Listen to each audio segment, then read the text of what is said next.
Arte dell'Arme, the Bolognese podcast, where we discuss the intricacies of the Bolognese tradition. Today's guest is James Reilly.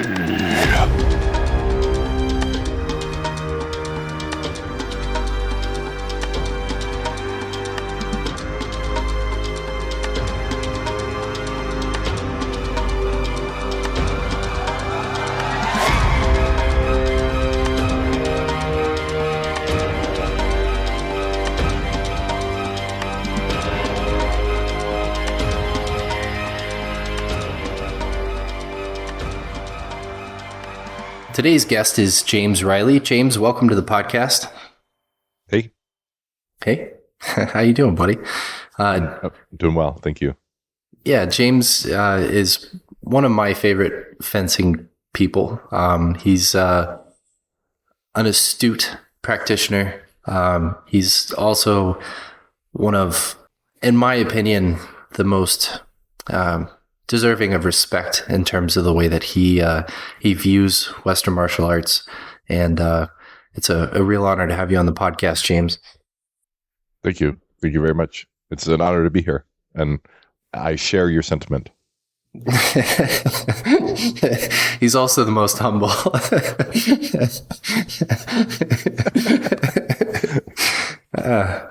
So James, why don't you tell us a little bit about your martial arts background and how you got started in Western martial arts? Great. So I guess my martial arts background is, I think, pretty standard fare. I was interested in a lot of Eastern martial arts growing up because of stuff on Saturday morning cartoons, and then UFC. Well, actually, pro wrestling. I don't talk about this too much, but I was a big fan of pro wrestling until like the late 90s. Who's your favorite wrestler? Oh, I mean, I guess it would have to. I don't know. I'm less. That's a really interesting question. That's a whole 4.5 hour podcast. I'm really interested. Mine was Sting. So well, okay. Well, you know what? Sting was the one. If I was going to say something, it was going to be Sting. It actually was going to be Sting. That's why we're friends. And it would be Sting even now, just because of his character, like as a person. I don't follow wrestling anymore, but there was sort of a golden era of wrestling that ended in the 90s, and so there's a lot of energy and resources directed towards like reliving that era and talking about all the people from that era, and they're all doing interviews all the time, and so I look back fondly on that, and I keep up with things just to kind of see where people are at, and it seems like Sting has great character, and so that's cool. Maybe Hacksaw Jim Duggan would have been another one. But anyway, so I think pro wrestling is really, as a martial art, it deserves more respect. As a distinctly American tradition of martial arts, it deserves a ton of respect that it doesn't get, because we have a very narrow way of thinking about what a martial art is, or at least, generally when we talk about martial arts from a cultural perspective, we're talking about the violence itself, or the technical application of the violence, rather than its sort of more ritualistic or spiritual or cultural dimensions. It's interesting because I'm derailing your answer to your question, but I was just watching today Peter Turnya's video that he posted recently about their workshop that they did, where he took a bunch of HEMA practitioners and kind of introduced them to the way that he does mire, and he ended it with a fectula, and it was a no gear fectula. It's a pretty fascinating video, seeing people who typically aren't accustomed to that kind of thing having to fence with that level of control. But at the same time, the reason I brought it up is because I feel like what you see in professional wrestling is a similar art of control.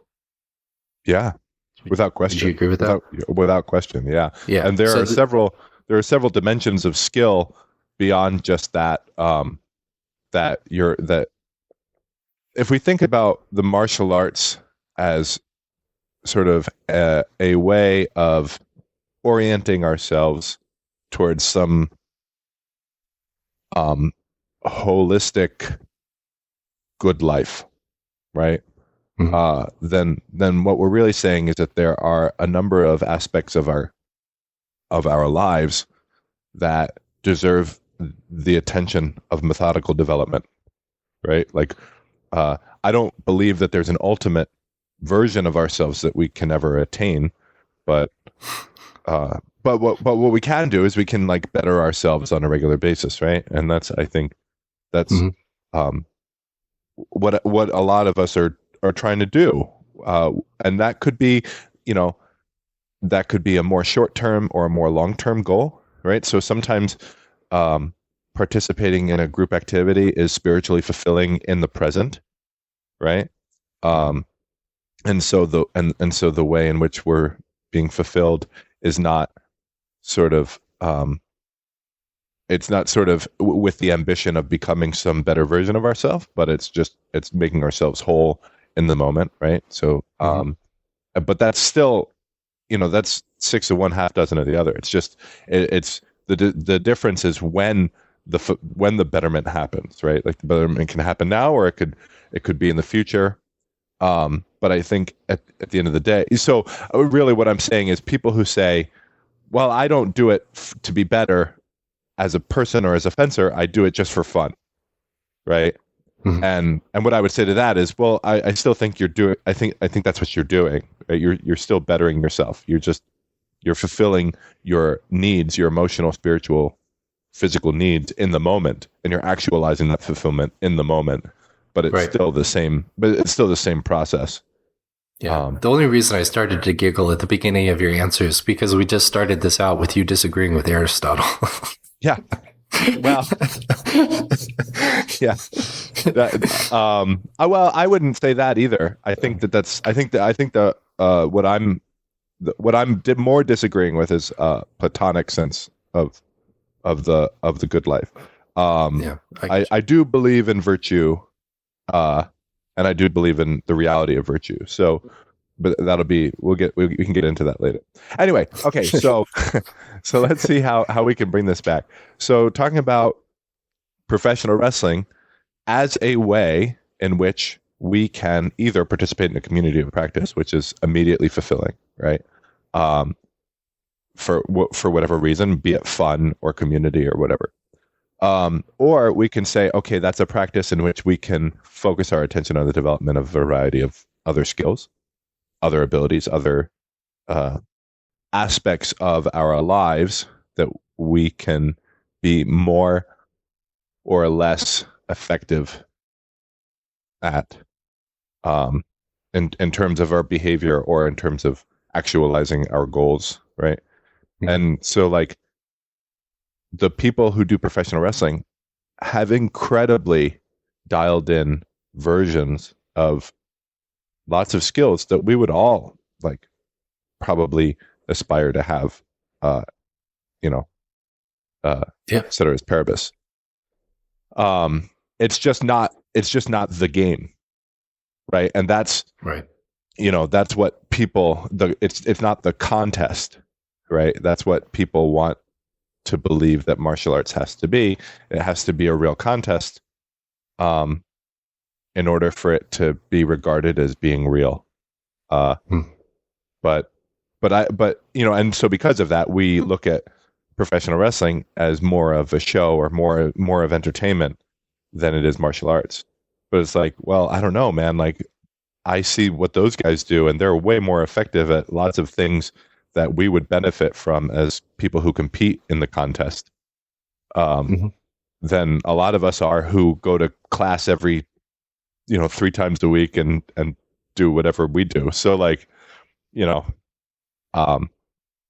yeah. So Yeah, that's I mean, I think that there are a score of, rural folk across the country who have died trying to do the things that professional wrestlers do. There are a number of Darwin Awards where people have tried to do something that a professionally trained athlete has done and absolutely failed, and right. Yeah, and it could put be themselves in serious danger. for sure. Sure.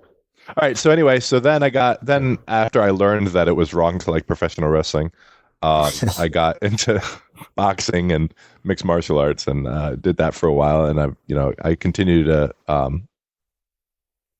do jiu-jitsu on a regular basis, although this last year has been kind of hard for me to keep that up.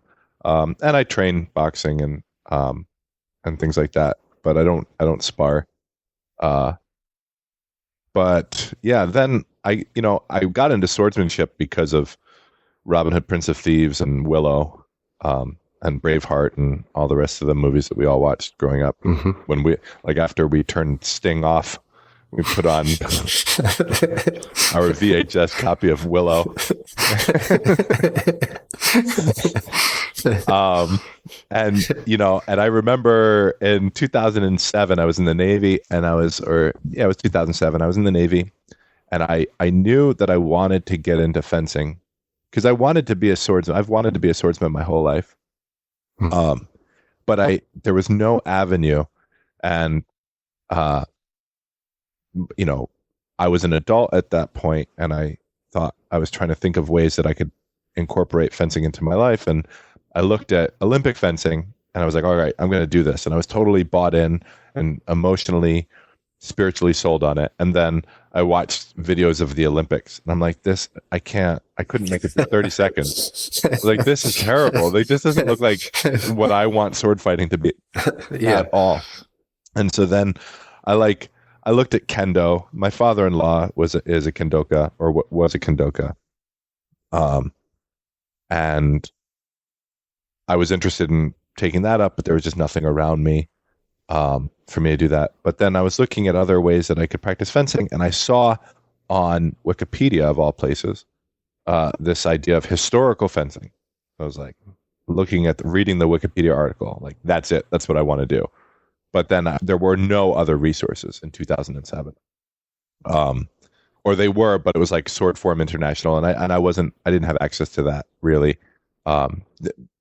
Just because no one had made me aware of that, like the actual practice of Western swordsmanship was being developed or researched or studied in a meaningful way.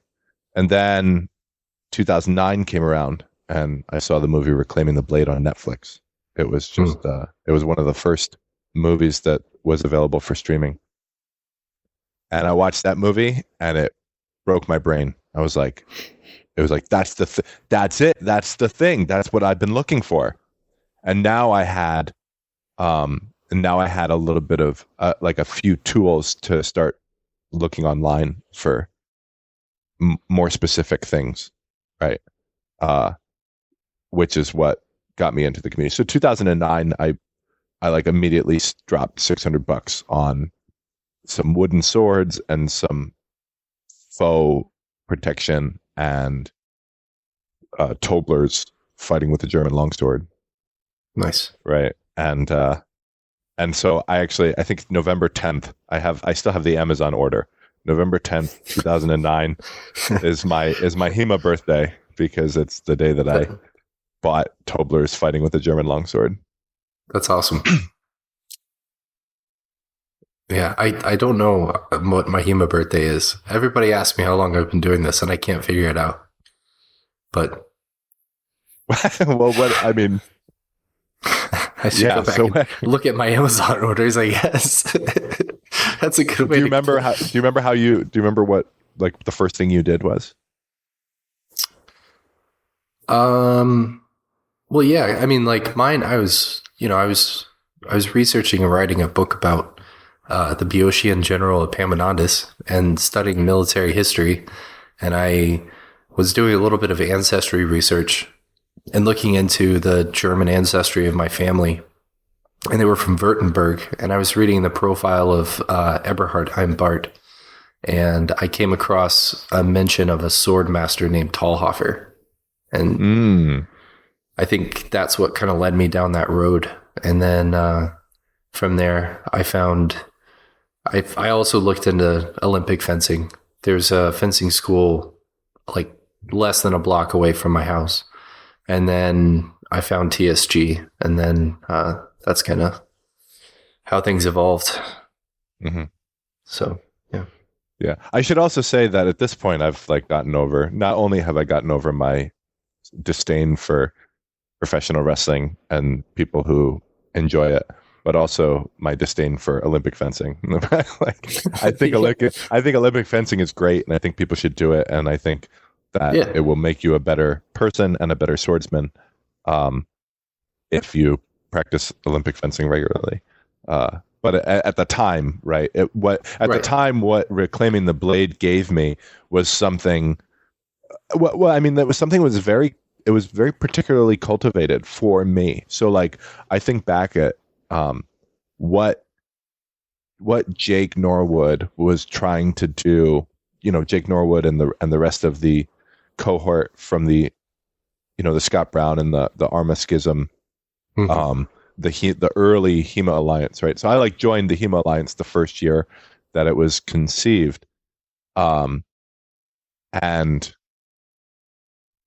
they were trying to cultivate an environment that spoke to people like me, which is people who are essentially, what I would say now, too insecure to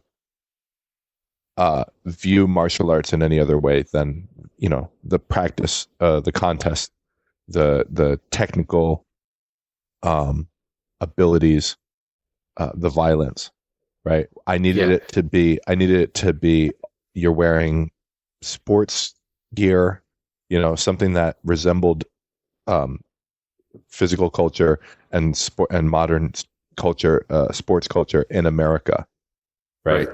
And I needed it to be guys that were athletes, guys specifically that were athletes, that were wearing stuff that I thought looked cool and doing things that I thought looked cool. And if you talk to them, do you talk to Jake, he'll tell you, it's like, yeah, that's what we were going for. We were trying to do that because we knew that the way it was being practiced right now was a big turnoff to a lot of people. And, that in Reclaiming the Blade, I had never been exposed to the SCA, but there's a segment before they get to the HEMAists, right? There's a segment of SCA fencing practice. And my jaw was on the floor. I'm like, how could anyone take these people seriously? Because they're dressing up and they're LARPing and they're, et cetera. Of course, like I said, I've gotten over that now and I've embraced aspects of that culture now. Mm-hmm. But at the time I needed to be pacified. And when you got to the last segment of Reclaiming the Blade, which is where you got all the guys in their motocross gear and they're doing like the really athletic fencing, which is probably not particularly good fencing, looking back at it. Yeah, no, it's not. but it was for me, it was what I needed. Yeah, exactly. It was and it was what I needed to be able to say like, okay, that's it, I'm bought in, right? So yeah. That's actually kind of interesting. And I mean, I know I'm kind of allowing people into a sort of a privy conversation that we were having on the Oktoberfest Discord. But, Jack was talking about breaking horses and how to break horses. And there was that whole aspect of how a lot of people and practitioners start hard and then learn to soften their skills. And, Jess Finley sort of, Jack Gassman before, and Jess Finley kind of chimed in and started talking about how she learned to do something very similar with other arts that she was learning.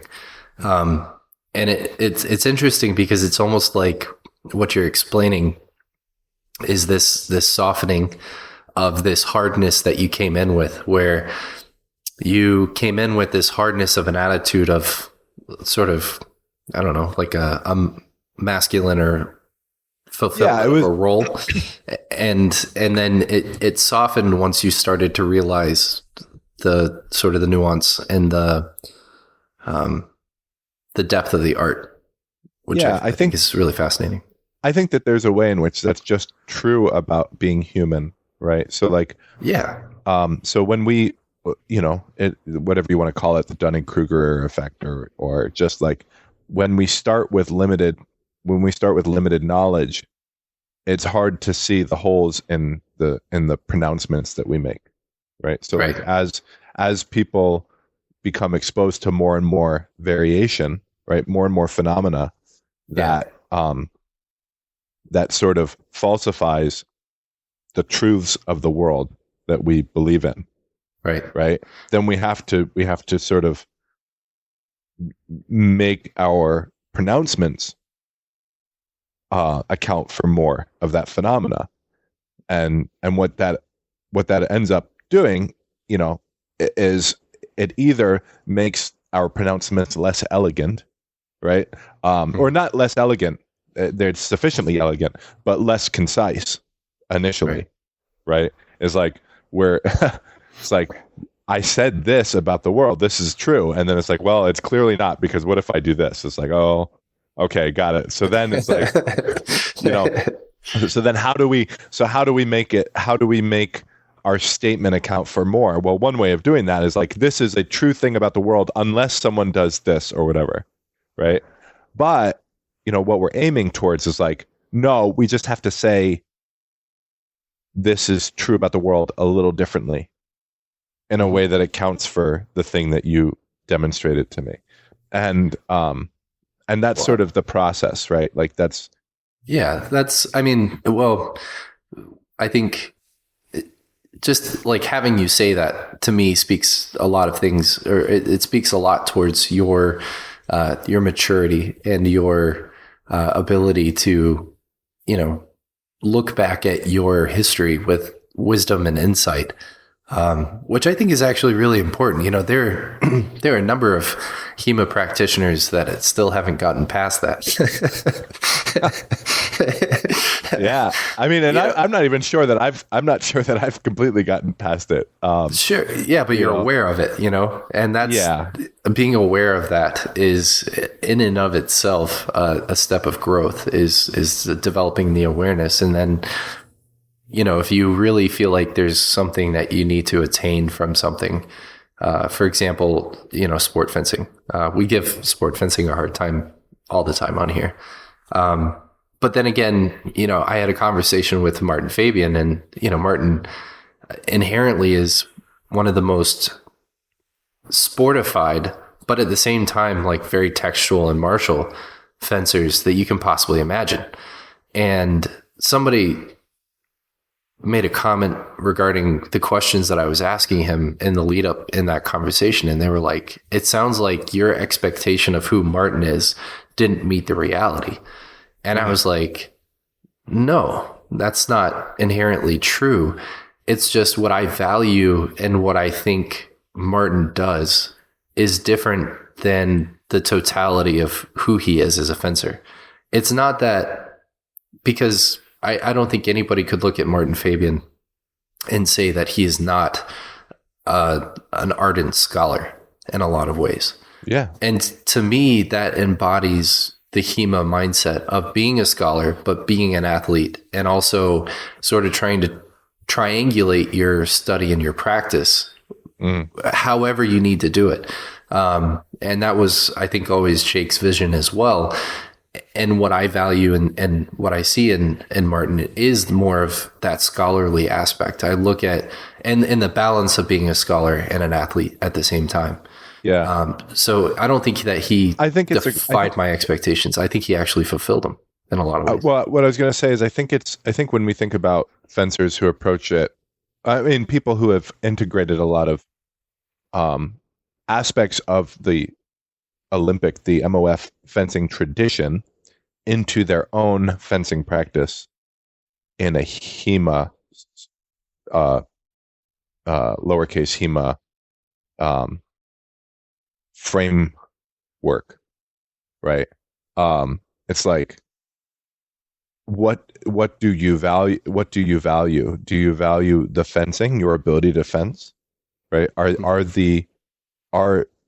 Is the practice, or are the texts, are the tools, like the physical long swords or whatever, are they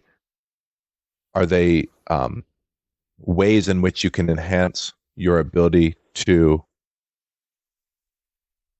engage in the contest of fencing or the martial art of swordsmanship? Or is what's important that everything that you embody is sort of derived in the text somehow, right?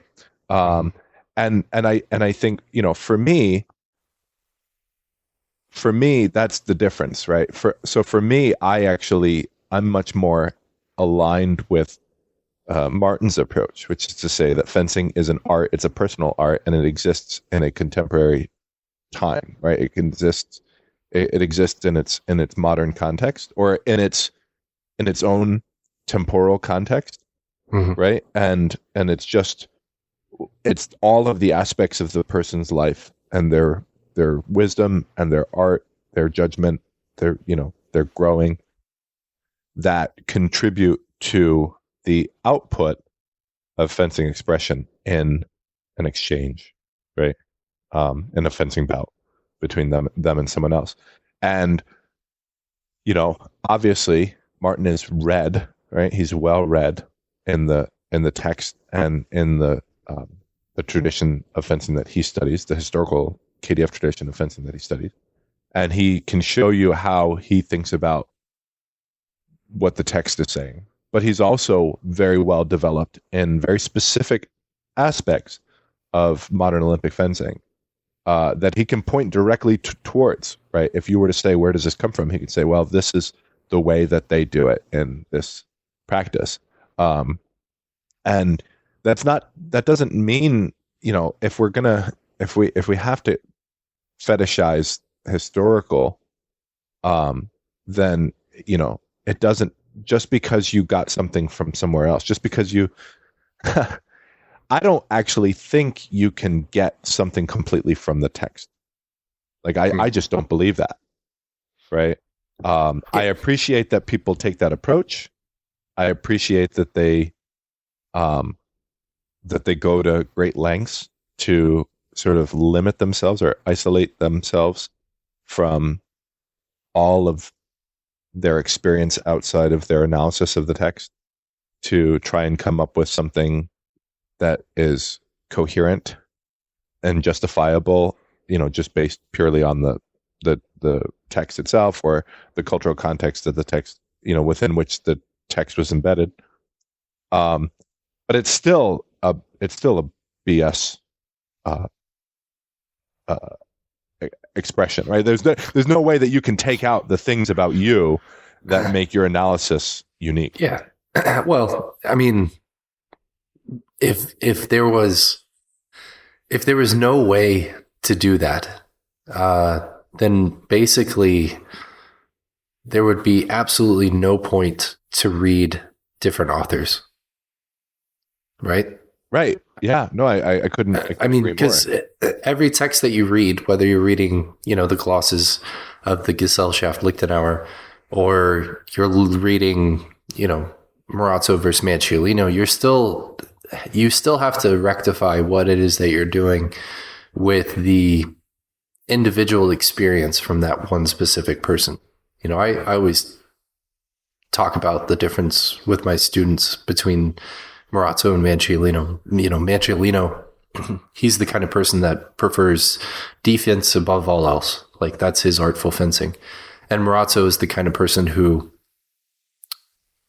recognizes that you will have situations when you have to be the attacker and you have to be the defender. And so he covers both with a fairly broad lens. Whereas Manciolino just stuffs his offensive actions into various corners of his text, and just so you're aware of them, you know. Mm-hmm. But that's the difference in the way that they perceive fencing. Yeah, or at least, you know, I was just to interrupt, at least the difference in what they thought was important for them to express in the writing of their text. Right. And it's not that either of them are wrong, you know. For sure. I mean, you know, both of them, you can look at, you know, later iterations of Northern Italian fencing, and you can say, this better correlates with, like, if I were to look at Capoferro, for example, Capoferro would probably look at Manciolino and be like, that's my guy, you know. But if I look at somebody like Fabris would be like, Marazzo, yeah, he got it, you know. So it's interesting. But yeah, there's always going to be a inherently personal application of or interpretation. Whether you're so that's an interesting thing that you brought up, is like, why would you read different authors? But then, like, when we're reading as Hemaists, generally we limit ourselves somehow to the authors that we study, and that was again a cultural decision, a decision that was made by our founders, right? You know, back, and when I say our founders, you know, well, I guess from the beginning that was kind of true. You know, you had it is true. Let's also take a historical bent to this, though. There was also a belief at the time that people in Europe didn't travel, and that the European world was this big, broad place, and that there wasn't a lot of cross-cultural aspects of things. You know, I don't mean to disparage Guy Windsor in saying this, but, you know, one of the notions that Guy Windsor wrote in a paper was that Marazzo never would have been exposed to the art of Fiore, because, you know, Marazzo was in Bologna and Fiore was in Ferrara. And that's couldn't be further from the truth. I mean, right. Bologna is so close to Ferrara, like you can literally get there in like 30 minutes on horseback, right? So, I mean, like, even if the small world thing is true, that doesn't line up geographically, you know? Mm-hmm. But through historiography, you know, obviously we've proven that that's definitely not true. But at the same time, like, you know, there are potential aspects that, you know, if Joelli's right with his research, that Johannes Liechtenauer was in Bologna for a time and probably was in Ferrara with Nanni Gazzadini, who was, you know, the father-in-law of Annibale II, or Annibale I Bentivoglio, you know, like there's so much potential cross-contamination between these fencing masters. Right. And if you look at how guilds operated and what it took to become a master in a guild, you usually had to become a journeyman. And if you look at every single one of the self-proclaimed masters in the fencing traditions, almost every single one of them talks about how they traveled far and wide to learn the art. Mm-hmm. Right? Right. So the idea that all of these things exist within a vacuum completely ignores the historiography of this. And I'm not saying, I mean, I get I get that that's sort of an aside from your point, but I think even our understanding of the history is matured at this point, beyond just the fact that looking at this as a complete and total martial art is beneficial. Right. Yeah. So, I mean, you know, I think there's a way in which it starts with the sort of deliberate eschewing of aspects of Eastern martial arts that we were, you know, the idea of Western martial arts is sort of born out of the American conception of martial arts in the 70s and 80s, right? Right. As being something esoteric and Eastern, right? Mm-hmm. And in essence. And so a lot of the early practitioners, beyond just like wanting to learn how to fence with swords, a lot of the early practitioners hung their hat, for better or for worse, on what we're doing is not that. Right. Yeah. And so I think that mindset going in sort of lends itself towards applying the same method at a smaller scale, right? It's like, well, no, we don't want to blend Eastern and Western swordsmanship, or Eastern and Western wrestling, or boxing, or striking arts, or whatever. We want to isolate them and absorb them in their own context. And then it's like, well, we can take that another step down, right? So like at the subordinate level, right? It's like, well, each different swordsmanship is going to be its own thing, and it should be thought of and conceived of in its own terms. And I think that there's actually utility in all of those things. Like, I think that there's benefit in limiting yourself to some canon of texts for a variety of reasons, right? Like, that's the historiographical. That exactly is the historiographical question. It's like, okay, what can I learn about swordsmanship if I look at all swordsmanship, right? And the answers that you're gonna get to, or the questions that you're gonna get from that, are going to be different than if you only limit yourself to one author, or if you limit yourself to one group of people or group of authors who are in discourse, right? Mm-hmm. Or if you limit yourself to one geography of authors that aren't necessarily in discourse, but may well or have well been exposed to each other's ideas, mm-hmm. right? Indirectly or directly. And all of those approaches are valid and interesting, and can lead to interesting insights that are useful for us today to answer the questions that we have today. So I don't think that there's anything wrong with any of those approaches. That's the softening again, right? It's like, that's what I was going to say is that's exactly what we were talking about before. It's that hardening and softening. Both of those examples, I think, are hardening and softening examples, both the historiography aspect of things and, what you're talking about with this sort of hyper focus, or what would be a better way to put it? Kind of a restrictive scope of how people view their fencing. Yeah. So I think at the end of the day, what really matters is that whatever you decide is the important way of engaging with the source material. If you're even looking at source material, or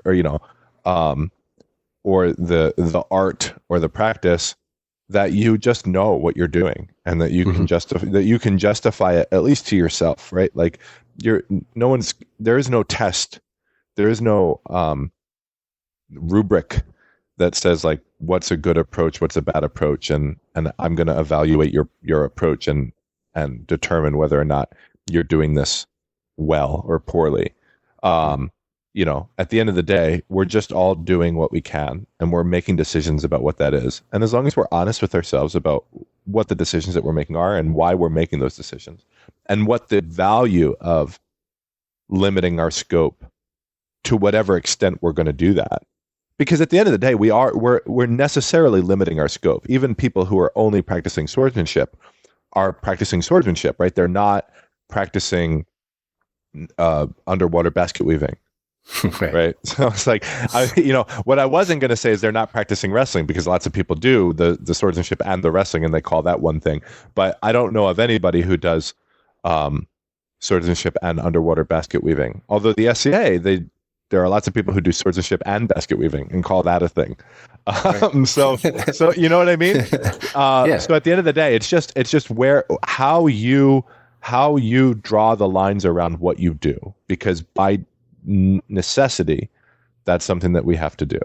And then being aware, or being clear and honest with ourselves about what type of questions that we're going to ask because of that, and what type of answers we're going to get.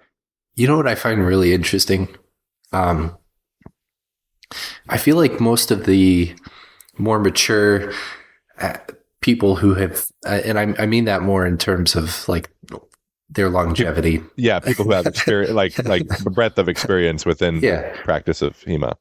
Is that a lot of them, once they get to a specific level of technical proficiency with this art, or whatever they perceive as the art, a lot of them will actually go to find another craft or skill to try to master, to especially like if it's something where they can get a lesson or learn from somebody who has that element of mastery, or that has achieved the level of mastery, in order to perceive what it is to take that next step. I think that's right. I think that what happens is the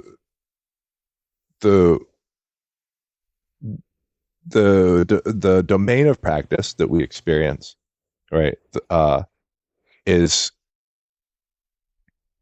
what we're using to derive the answers or the questions that we have, or the answers to those questions. And a lot of times we get bottlenecked, right? Because for whatever reason, we're missing an insight that's going to unlock the next level deeper in what we're doing. I don't think that this is all happening consciously. I think it's happening subconsciously. But I think what happens when you start over, like once you've gained some level of competency, or proficiency in the art, and you get bottlenecked where you feel like, okay, doing this is not leading me to any growth.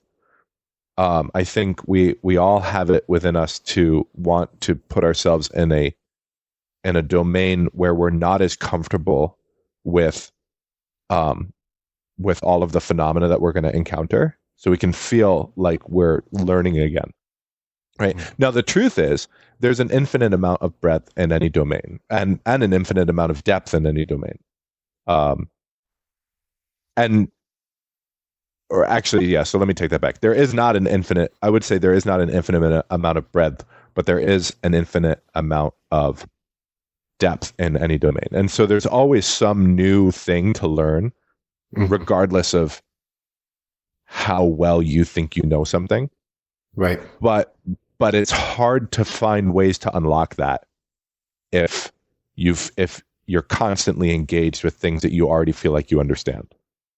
Right. And so when you go to a new domain of what's complete chaos, that makes insights that you can attain through engagement with that chaos easier, and also the insights are going to be new, and so then you can take what you've learned there and you bring it back to the domain that you thought you understood in a deep and profound way, and you can say, oh, if I use this lens now to observe the phenomena of this domain, now all of a sudden I'm seeing this new material that didn't exist for me before.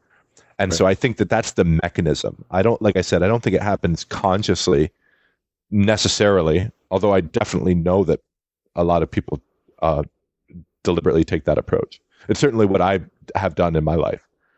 Sure. I mean, I just recently have, gone down that journey. I know we're going to talk about this in a minute, but in terms of like our conversations around the 5 words, the way that's changed my perspective and depth of my interest in understanding something that I feel like, I had reached a point of sort of such a depth of maybe here I understood the breadth of understanding, and I had a pretty solid depth, but I needed to figure out a way to increase the depth. And it wasn't until I was kind of exposed to some of the ideas that you're talking about, or what we're going to talk about, that I really started to like find that curiosity and that sort of that level of chaos again, which I find incredibly interesting. I think it's very valuable. Right. That's. I mean, obviously, it's really nice to hear that. But it's certainly what I'm talking about, right? Like it's. You haven't learned anything new about the material that you had been studying, except that now all of the text that you're reading has this new, this new lens that you can view it through, right? And all of a sudden you're seeing new colors that weren't there. And that's unlocking the way that they interact with each other. So you were talking about the Bolognese authors and, the benefit of reading them, but you generally limit your, obviously you've been studying KDF almost from the beginning, because that's what Triangle has had to offer, right? For the longest amount of time.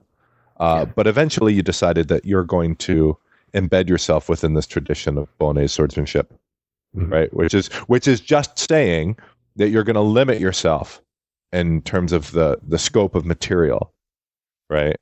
To some set of authors. And how do you choose what authors you've limited yourself to?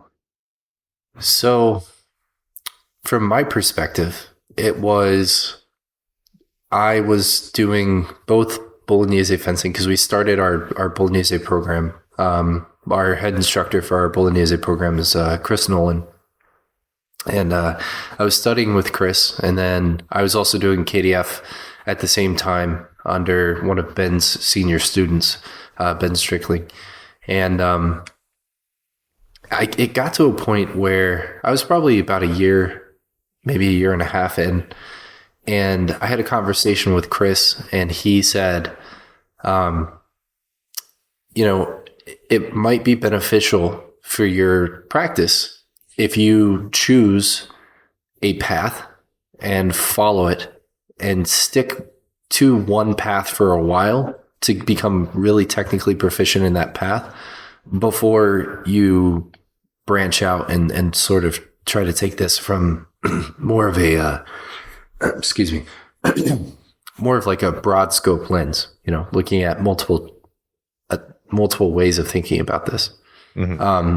And I think that was good advice for where I was at. And I kind of followed that. So I ended up sticking with Bolognese fencing. And I still read and kind of did some practice with KDF. But I eventually really kind of sold out on Bolognese fencing. So that's how I came to it. So then the next question I guess I would say is like, what constitutes an author within that tradition? Like, how do you characterize or categorize whether or not some fencing master fulfills the prerequisites of being included within that tradition? So,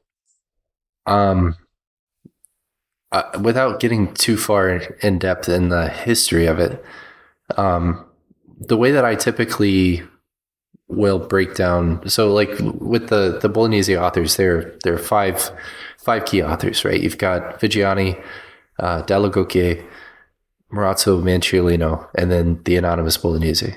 And the way that I structure my practice now, and the way that I focus now, to keep a same set of principles together, with the depth of knowledge that I have, is I limit most of my practice to Marazzo and Manciolino. And I took a sort of a progressive approach to doing this. At some point, I decided that I really wanted to get into Marazzo, and I really wanted to understand Marazzo as an author. And so in order to do that, I needed a source that was a good introduction point to Marazzo and his complexity. And I decided that Manciolino was the best author to do that. So I started really studying Manciolino in depth, and that was the sort of the principal aspect of my study. And then as I became more familiar with a lot of the simplicity of Manciolino, it helped inform some of the complexity of Marazzo. Mm-hmm. And that's how I approached it. And the reason I did that was because they're contemporary with one another. Obviously, they fit within the same historical tradition, which is the Bentivoleschi tradition of fencing. Well, so that's actually what I want to get into is like, okay. What, all right. What are these authors, or, the five authors / books that you're referencing here as being the compendium of the Bolognese tradition? Yeah. Are they in discourse with each other? Are they clearly in direct or are they in indirect discourse with each other? Yeah, go ahead. I would say that they are retroactively engaged with one another, as in I think that they're writing from the perspective of a tradition, and I think that their perspective is in some ways kind of a hallmark of different periods of the tradition. I think that Marazzo is reflecting more of De Luca and the influence of De Luca on the tradition, and Manciolino might be reflecting more on an earlier time, which would be probably the influence of Darty. And that's where we get the biggest tactical difference between the two of them.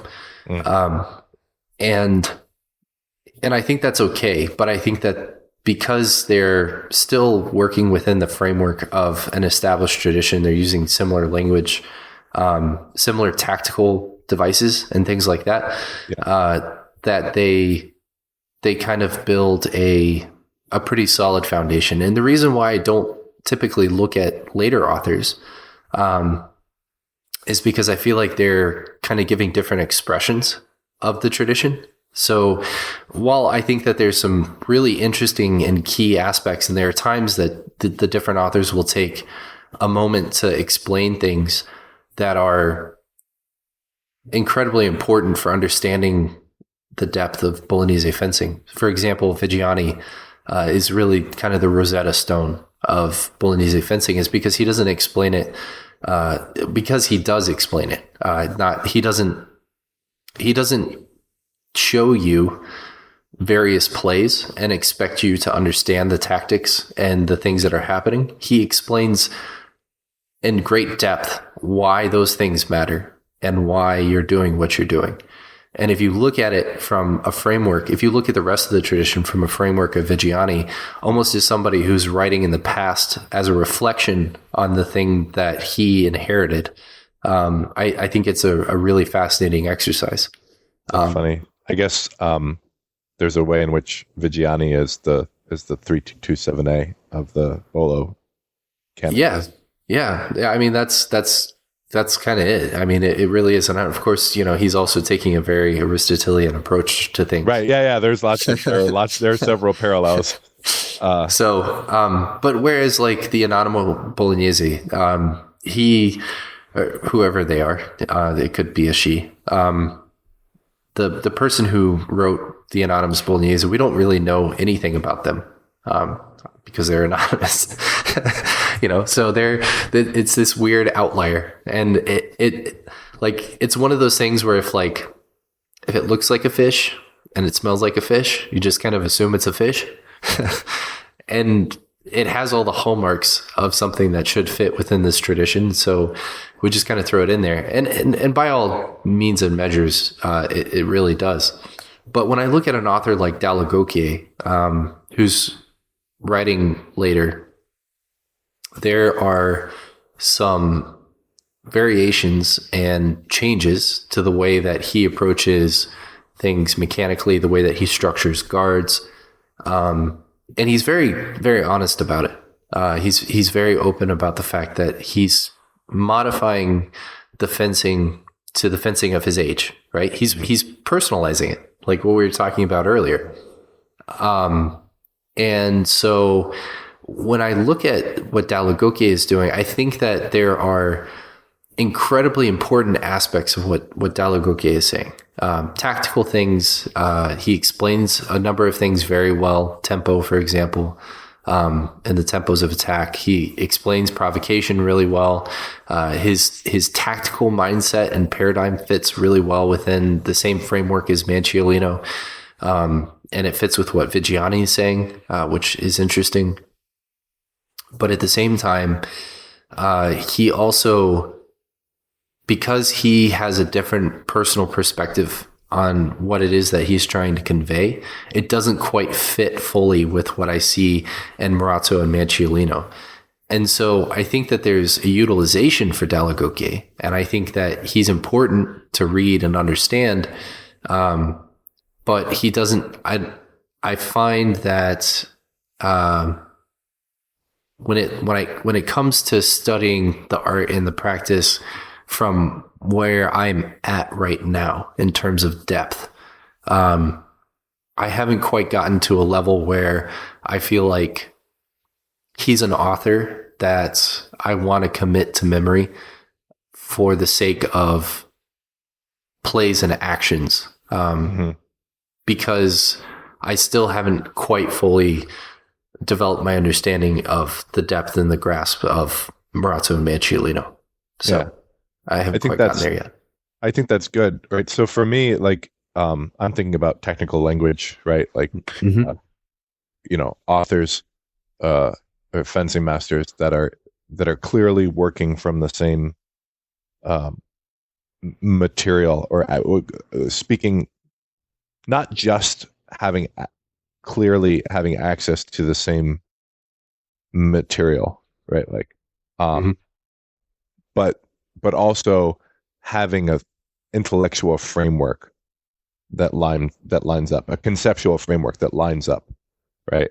That's going to be, from my perspective, that's going to be the way in which I draw my first set of lines around the authors. And I think, when you first, if we're thinking about it from the guild perspective, when you're first learning a trade, you have one master, you have one, maybe they're not a master, you have one superior, right? Like, and you're going to learn everything that they have to offer. Hopefully it's a master, and that you're by no means going to learn the breadth of the domain from that experience, but you don't get to become a journeyman until you've spent the requisite amount of time to have enough of a mental map of the domain, right, to be able to navigate it, so that when you go out into the world and you do experience people who have other things to say, that you have a way to relate it, right? Like that you have something to ground the new knowledge in,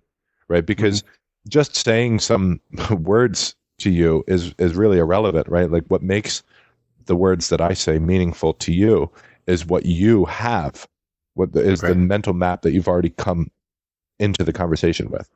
And it's the relationship of the knowledge that you have to the knowledge, and I don't even get to share knowledge with you. I just get to share words with you, right? The knowledge that you get from the combination of that set of words is really just organizing that in terms of what you already bring to the table. Right. It's based on your past experience. Yeah. Everything. Yeah. Right. Yeah. And so, going back to this idea of the breadth of the canonical tradition, right? So like you're a Bolognese student of Bolognese swordsmanship, which for you means a certain set of historical texts. And, for you specifically, it also means a certain set of knowledge about political history, right? And cultural history, that you've done extensive, anyone who's regular listener to this podcast is familiar with the extensiveness of your study of those dimensions. So for me, it's like, what the KDF tradition is this set of authors who are clearly speaking the same language, and they're clearly speaking in discourse with each other. There are words, there are plays, just the same as what you're describing. One of the ways, so when I started, the way that you were supposed to do HEMA was you were supposed to have a source. And you were supposed to have fidelity to that source. And you weren't supposed to mix and match. And you weren't supposed to talk about indes in terms of tempo, right? because every time you do, Liechtenauer sheds a tear. And one of the things that led to, one of the earliest decisions that were made by the community was that like Meyer was not a part of the KDF tradition, right? Right. Or that he was related, but you weren't supposed to study what he was trying to teach alongside what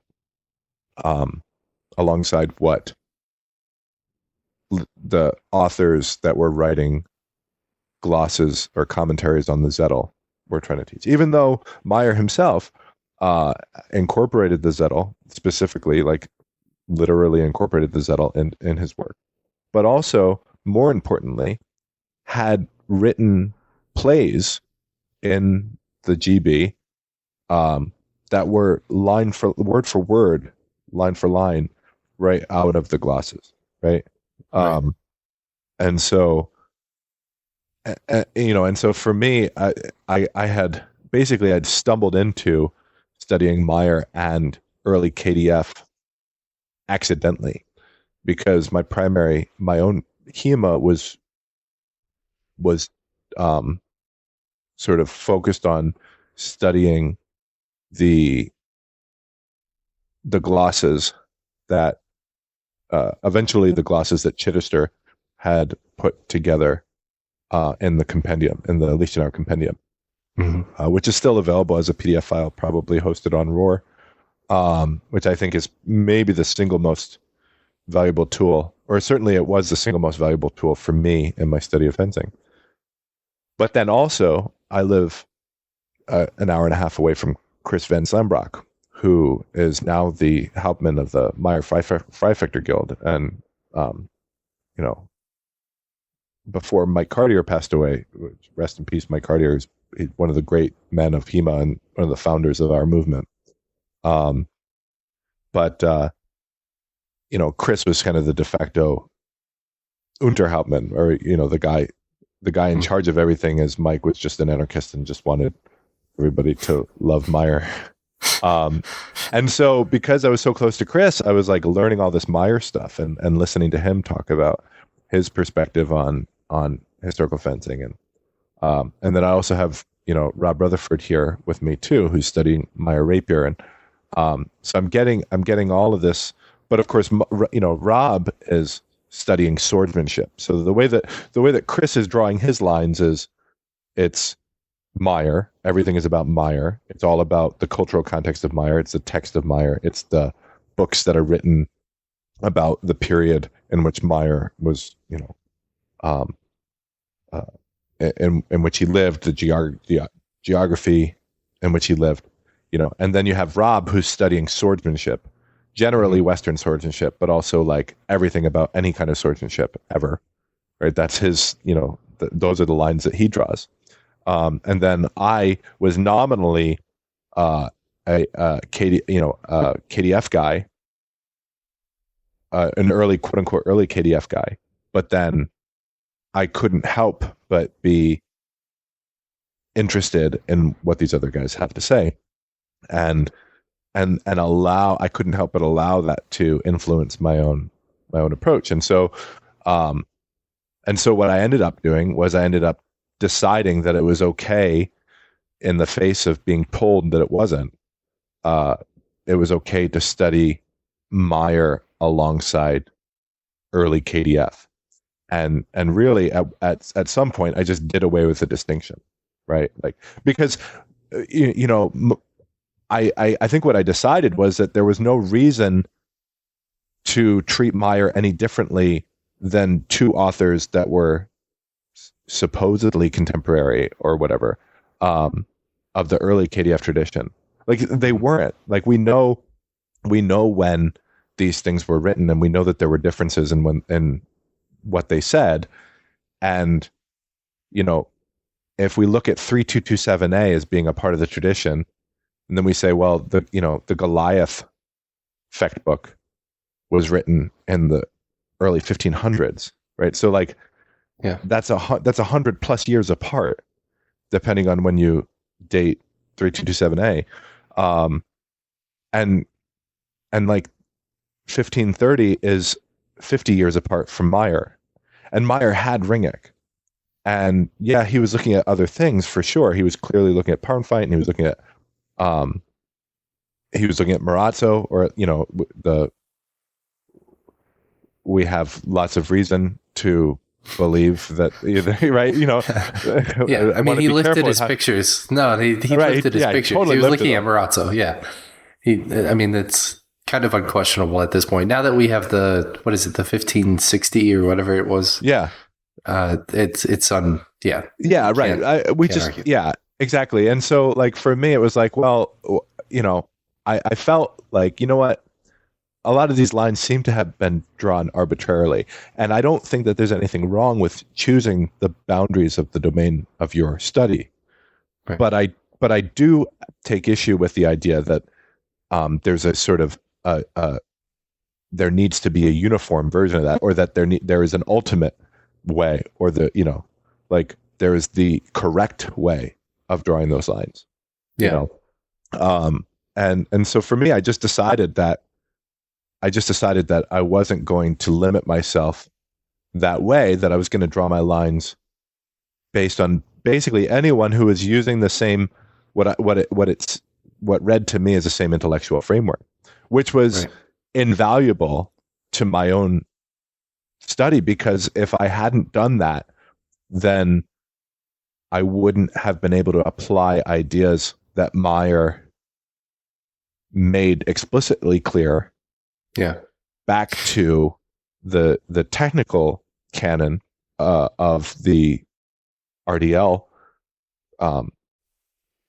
It's interesting you say that, and the reason why I find that interesting, because I guess this is all going to be a podcast about hard and soft. Whether we want it to be or not, whatever direction we're going, it's still going to be the 5 words.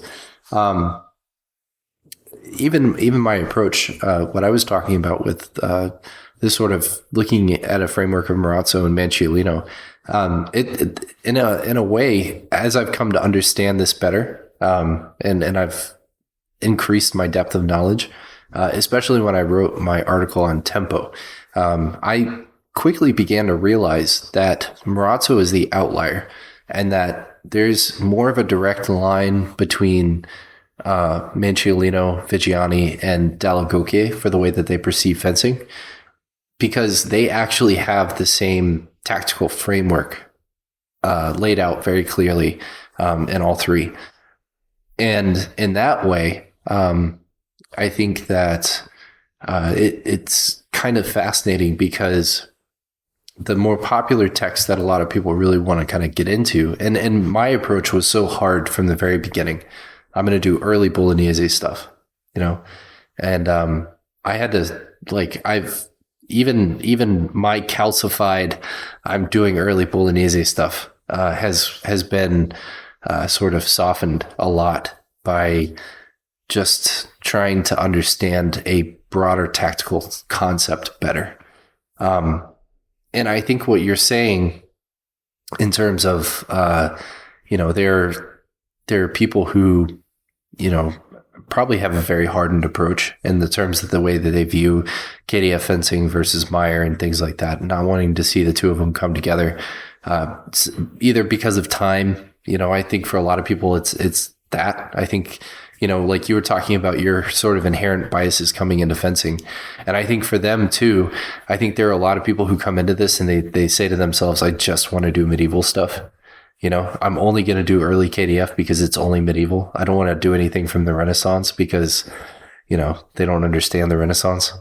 Well, and there's another thing that was very real for a long time, which just still persists even to this day, which is that for a lot of people, medieval fencing meant real killing. Right. And and Renaissance, they didn't kill anybody in the Renaissance, you see. Right. Yeah. They certainly didn't. And again, we've matured as a culture as a hemoculture to understand that that's maybe not, not true.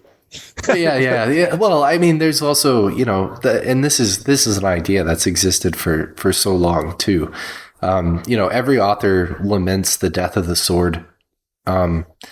And even there was a Spartan general, the first time that he had seen siege works used on the field of battle, lamented the death of like heroic and honorable combat, because people were using siege engines, and he was like, that's not the way you take a wall. You gotta run up there and climb a ladder, So like, I think that infects it a little bit too. And they perceive that Meyer is somehow this representative of this period of the death of the sword. And they don't really understand the H or the historiography of the time that Meyer's living in, and understand that that's not true at all. But yeah, I mean, so for better or for worse, that's the way that things are treated. But for me, like I said, it was invaluable to have Meyer, to have the breadth of the KDF tradition, and to use it together to come up with something that I felt was real for me. And that's also, when I moved away from trying to understand what swordsmanship was for them on their terms, and focused more on looking at myself as a student of a tradition of swordsmanship, interested in the truth of swordsmanship for me to apply on my terms in my world, right? And so once I allowed myself to once I cast off the shackles of having to do academic history to be able to justify my swordsmanship, and thought more about what the truth of swordsmanship is, and what does this tradition of swordsmanship teach me about that, and how can I use that as an intellectual framework to understand more of the world than just swordsmanship. Preaching heterodoxy. Well, I mean, sorry. I don't think that's it. I think it's just soft. I think it's just being softer, right? It is being softer. Yeah, I agree. Well, I mean, it is. People do make that distinction. I'm not here to argue, and I'm certainly not here to tell anyone what way they should to do it. Well, but what I will say is, if you limit yourself to one text, like let's say if you say that what it means to study KDF for you is that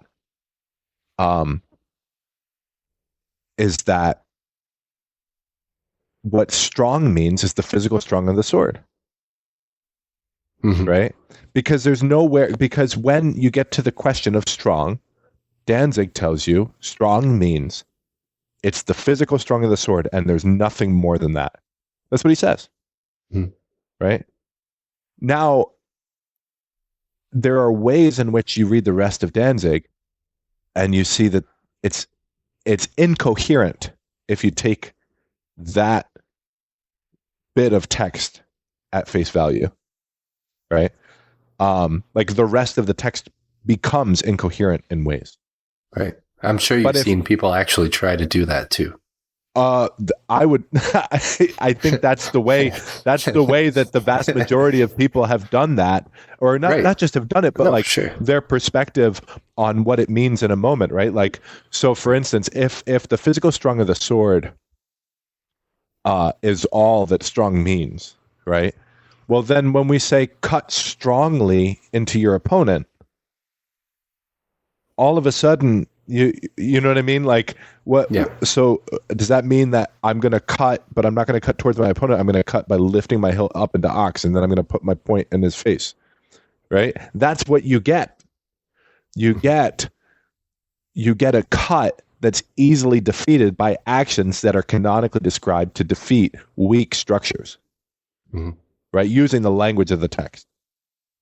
And so, that was, for me, that was sort of when when things started to come together for me, right, was when I realized, or when I decided that what it meant to be strong was different than the physical strong of the sword, right? And so incidentally, I didn't use Meyer for that, right? Like, I didn't learn about that. I didn't start looking at Meyer or 3227A until a long time after I had focused purely on the RDL glosses, right? But like, my biggest issue, I think the way that HEMA was, or the way that KDF was practiced, was saying when I was learning, so up until, let's say, 2015, was both people cut a Zornhau at each other at the same time with the intention of hitting their opponent, right? Because don't cut to their sword, right? Well, don't cut to their sword, right? Exactly. So, and the same time, right? Like, that was the other part of it, is that you're both supposed to cut a Zornhau at the same time with the intention of hitting, and you're supposed to do it strongly somehow. And I just knew that was wrong. I'm not here to tell, like I said, I'm not here to tell anyone that what is wrong or right or wrong, but I'm going to tell you what I believe is right or wrong. And that, I could not reconcile that with what was happening in reality. And and like yeah. So anyway, sorry. I'll let you talk or guide the conversation. I got excited, and no, I was actually, I was going to ask you a question. I was going to ask how, like, applying that heterodoxy. I'm just giving you a hard time on that. How combining and allowing yourself the freedom to explore the tradition as a tradition, rather than with set parameters to fit within this hard notion of a concept that you wanted to, like putting yourself in a box, right? So rather than allowing yourself to be put in a box, what did allowing yourself the depth and the totality of the tradition versus just a specific space and time allow you to discover that? And I think you started to actually get into that with what you were talking about. That's why I didn't cut you off, because I was like, oh, he's answering my question for me. Right. But I think, maybe we can explore it a little bit more with that context. Yeah. Well, so I think, one of the things is that if you decide that two authors that are saying things that are seemingly different are both speaking from the same perspective, and they're both what they're saying, but both of them are saying is true, right? If that's your approach, that's the traditional approach, right? That's the scholastic approach, right? As opposed to the scholarly approach, right? The scholarly approach might be that they're disagreeing with each other, right? And you say, this person says this, and these are maybe some of the reasons that they say this, and maybe these are some of the things that they are ignoring, and this other person saying this, and etc., right? They disagree with each other, and we just have to allow that disagreement to exist. Whereas if, when I think of the traditional approach, what I'm looking at is, okay, how are what both of these people saying true? Right. How can I synthesize, or how can I sort of demonstrate how what the phenomena that these people are speaking to is the same set of phenomena, and that there's coherence across the tradition.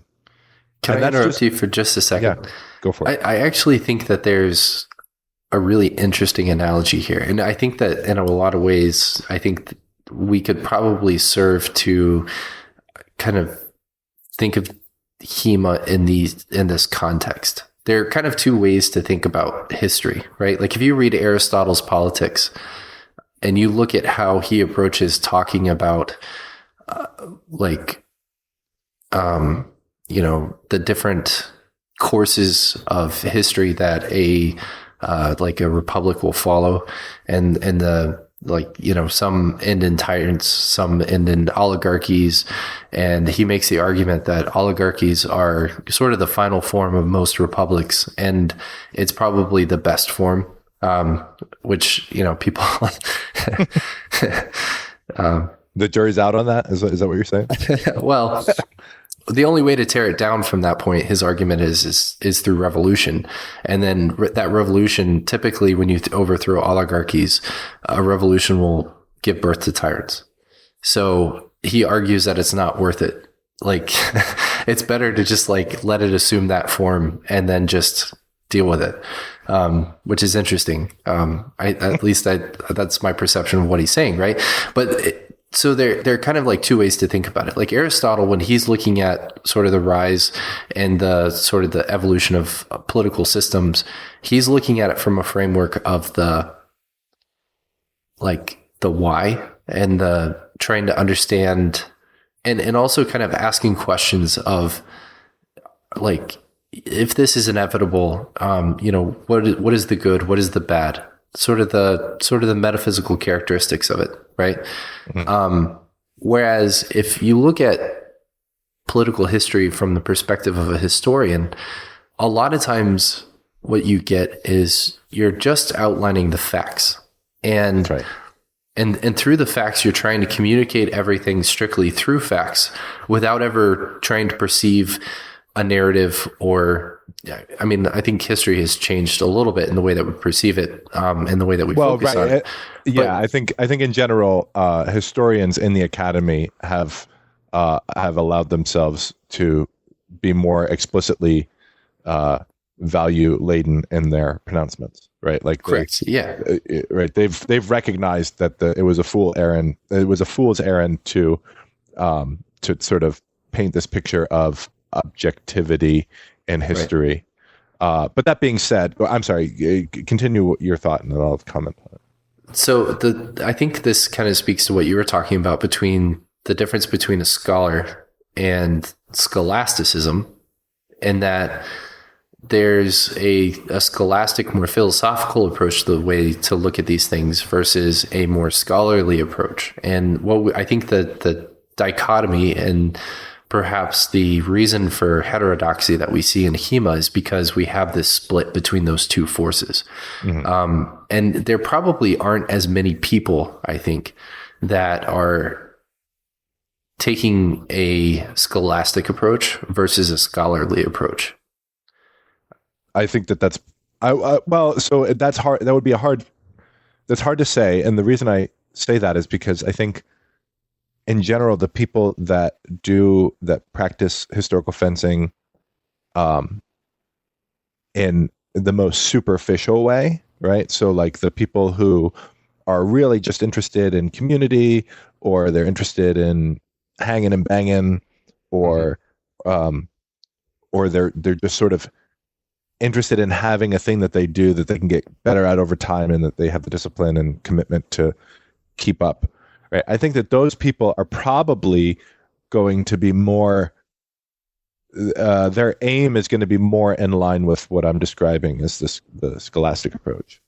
Right. But that being said, yeah, exactly. They might not be tangentially aware of the fact that they're taking a more scholastic approach, and they might not take it as seriously as somebody who's deeply taking a more scholarly scholastic approach. Right. Yeah, exactly. So, but yeah, there's still, so I think that you're probably correct to say that, the people who have made it a point to take HEMA very, very seriously are people who at least, want to present themselves as someone who are taking a scholarly approach. Right. Right. That people who are just, looking at the facts of the case, and they're practicing history, and that's fine, right? Like I don't take any qualms with that. It is a great, historical fencing can be a great vehicle or a great window into the world of the past, right? Mm-hmm.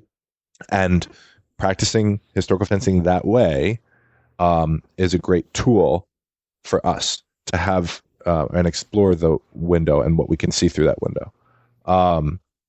That being said, for me, I'm interested in the truth of the world, right? And I am interested in reality, and I'm interested in virtue.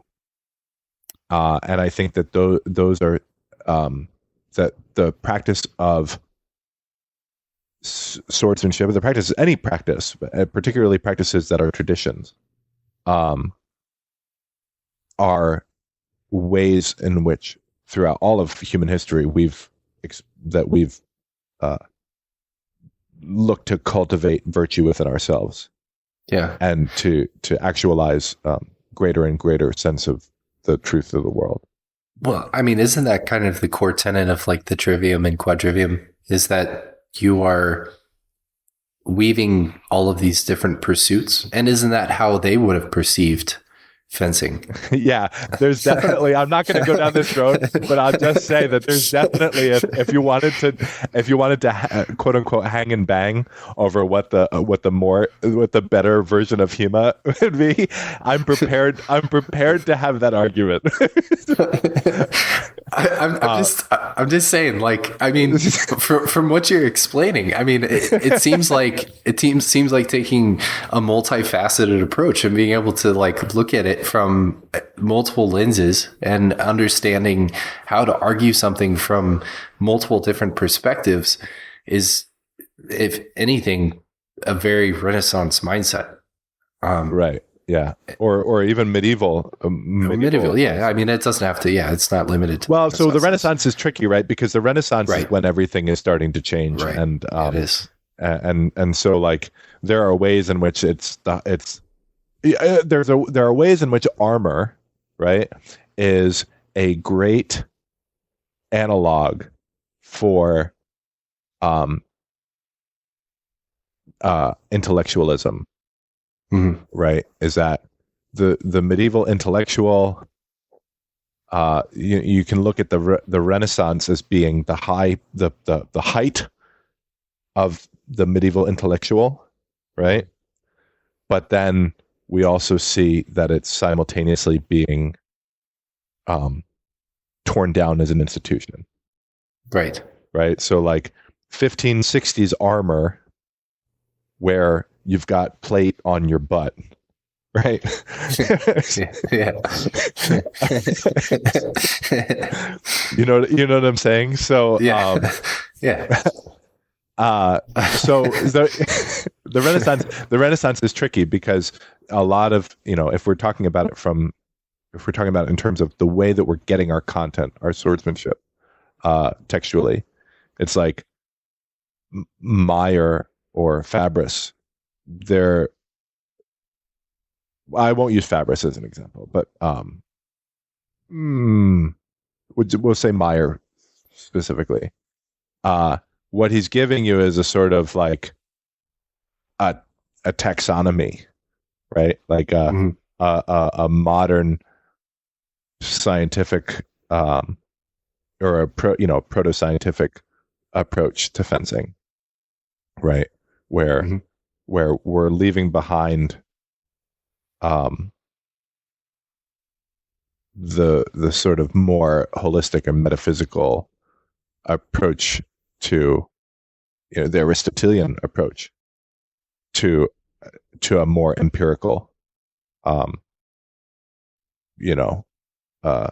similar to the way that Machiavelli is treating politics, right?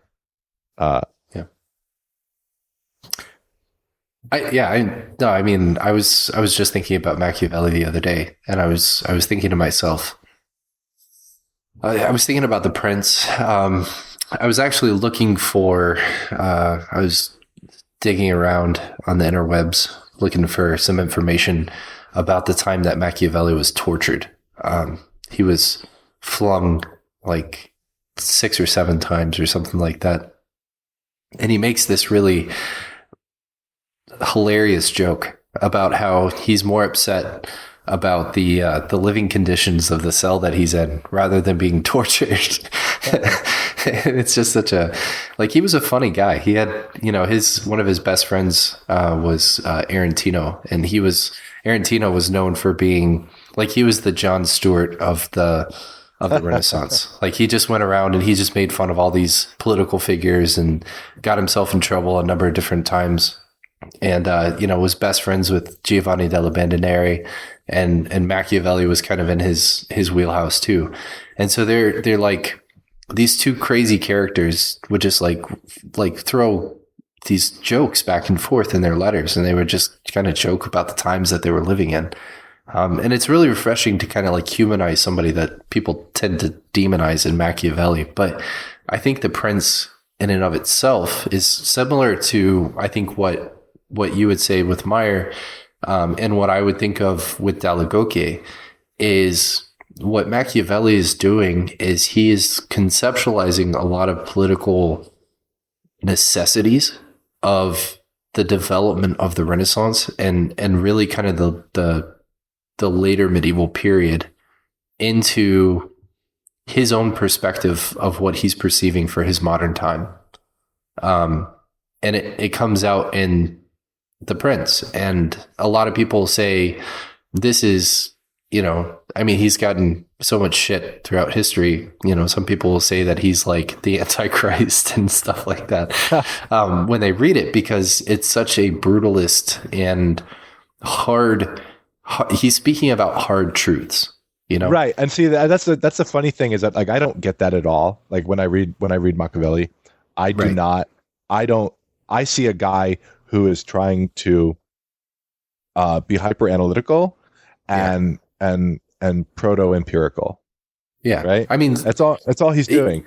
For sure. I mean, and a lot of, if you look at a lot of the examples that he uses to justify a lot of his claims, if you look at the historiography of what he's talking about, he's not the best historian. Sometimes he gets it wrong, especially in The Art of War, even though that's kind of propped up a lot as one of his better works. But that said, if you look at what's going on and what he's referencing, there are very real situations that happen to people that dictate the rules that he's trying to conceptualize. And it seems absolutely foreign in our modern, very safe world to think that those rules are applicable or even justifiable. But I think what people fail to realize is that as society becomes more structured, it typically pacifies itself. When societal structures break down and you have competition for resources, we will go right back to those principles.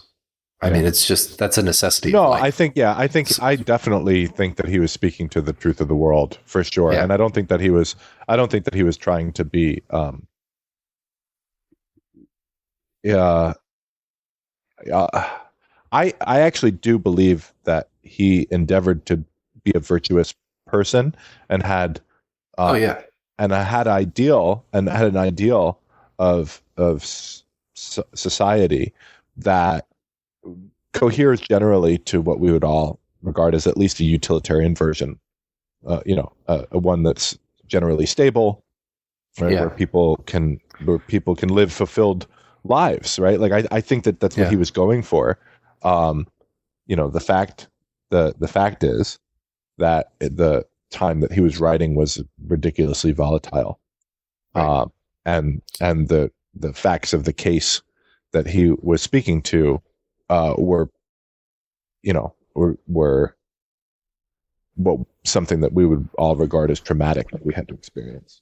Well, I think something that he reflects on is something that we can use as a sort of a way to kind of tie this back into what we're talking about with this whole perception of like tradition versus HEMA. And that is, societies are always tearing themselves down to build themselves back up in some way. You were talking about how the Renaissance in a lot of ways is a reflection of the death of the Renaissance and Renaissance ideas, right? Like there's already so much cultural milieu that is kind of embedded in this reestablishment of the higher order. Unfortunately, a lot of the better ideas get destroyed or get put on hold or, get pacified in some way. And you end up with the age of like absolute monarchs right after that because they went out. But there are some really great ideas that kind of start to come about out of the Renaissance that never actually see fruition until the Enlightenment. And they're really kind of like a rebirth of some of those ideas. Some of those ideas never actually made it until, you get to the American Revolution and you have like this sort of reimagining of a Republican society. Yeah, or I would say constitutionalism. More generally. Constitutional. Yeah. So what do you think are, because I feel like any society, any culture, any group is going to go through these different phases. But a lot of times what maintains the integrity of a movement or a thought is these pursuits or these virtues, these things that are exemplars of things that should be maintained, right?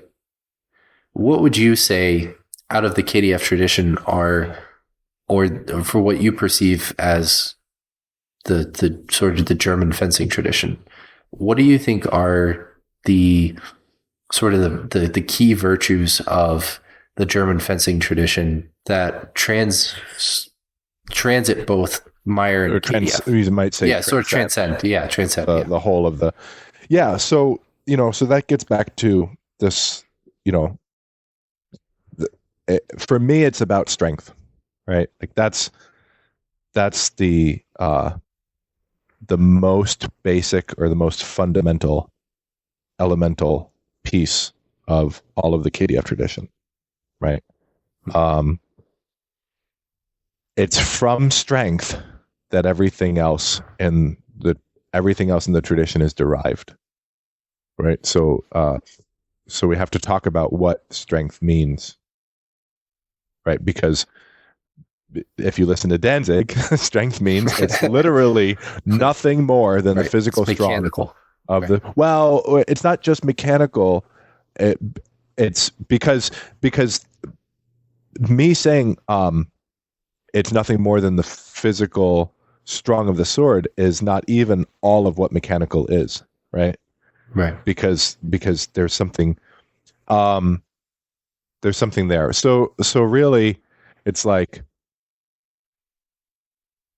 deciding when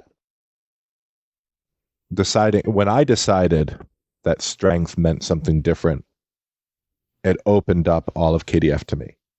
It unlocked things that didn't make sense in my world. It gave me a way of understanding things that was elegant and coherent. So take. As we kind of get into this, how did that come about? Like what kind of opened your eyes to that? Well, so what made it clear to me that the way that we were conceiving of it was wrong. I'm not gonna mention any names. I've made lots of videos about fencing in my tenure doing this, and there's stuff that I would look back on and say like, wow, I could have explained that differently if I had a deeper understanding of what I was saying.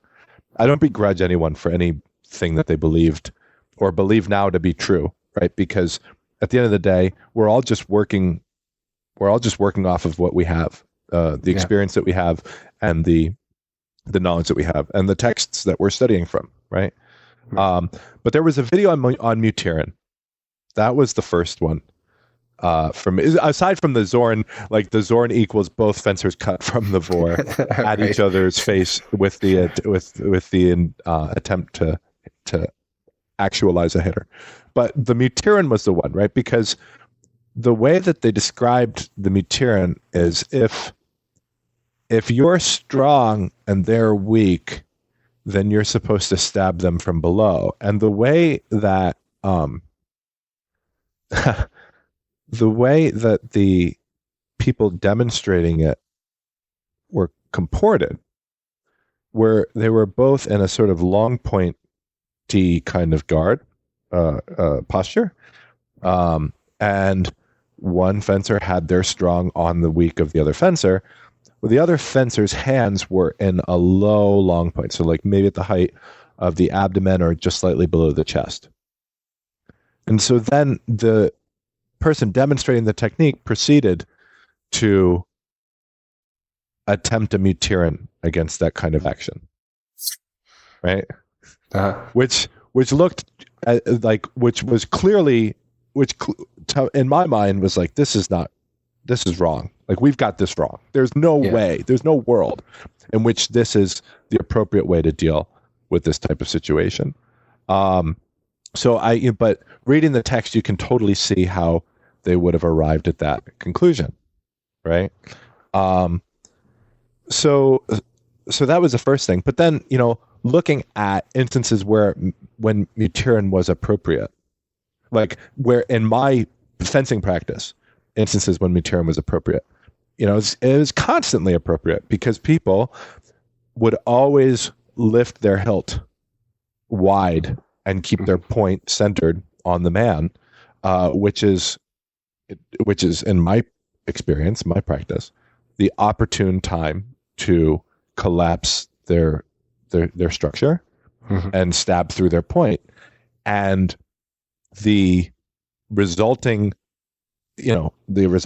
play or the resulting freeze frame corresponded to what you got from Mutirin.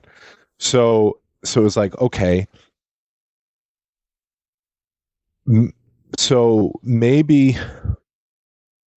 weak, because here's the thing, right? Is that like, if we think about strong being nothing more than the physical strong of the sword, if they lift their hilt to my weak and they point their point in my face, that results in me being able to Mutirin. And so it's the opposite of what the text is trying to say, right? Is that if you're strong, I'm not supposed to be able to Mutirin, right? So that was the beginning of that for me. So, but then there were a couple of other instances, and probably the next most important one was looking at the Zornhau, the text of the Zornhau, right? And then relating it to something that comes up in the additional teachings of Ringek, which is the counter to the spheric. So basically, the counter to the spheric is to cut wrathfully onto their sword in the additional teachings, right? And so then you're like, okay, if I treat this as a Zornhau, right? If they're spheriking at me, their cross is in front of their face, right? So if what a Zornhau means is that I'm supposed to simultaneously close the line, so to speak, and make contact with their head with my blade, then what the text is telling me to do in this instance is impossible, right? There's no way for me to counter the spheric by cutting a Zorn if it means that I'm supposed to be attacking the man. And it doesn't say to attack the man. So it says cut wrathfully onto their sword. So then it's like, okay, right? And then they tell you that the counter to that is they spheric around, but then they tell you the counter to the spheric around is you do your own spheric around. And this is when things started to make sense to me. It's like, okay, they do their own, you do your own spheric around. If you cut strongly or you cut wrathfully onto their sword, and then they go to spheric. If you go to spheric, you'll beat them and hang and defend their spheric. Mm-hmm. Right? So now I've got this new insight of what it means to have inside position, Mm-hmm. right? And that the wrath cut gives me inside position in this instance, Mm-hmm. right? So, and by what it means, I mean, with inside position, my action comes to completion before their action. And in this case, it actually defends me simultaneously, right? So I thought that was something magical. And we said that, okay, that's the wrath cut. And also, by the way, we're not cutting at them with this cut, because if we did, then it would necessarily fail, right? Mm-hmm. So then going back to the Zorn, the wrath cut, right? Yeah. What does the text of the Zorn say? And the text of the Zorn say, first of all, the text says, if they cut at you. So already we're assuming that there's a knock part of it. It says, cut strongly onto their sword. Right. And then it says, comma, stab them in the face. Right? Yeah. So it's like, oh, right? Okay. So then it's like, okay, what does it mean to cut strongly onto their sword? Right?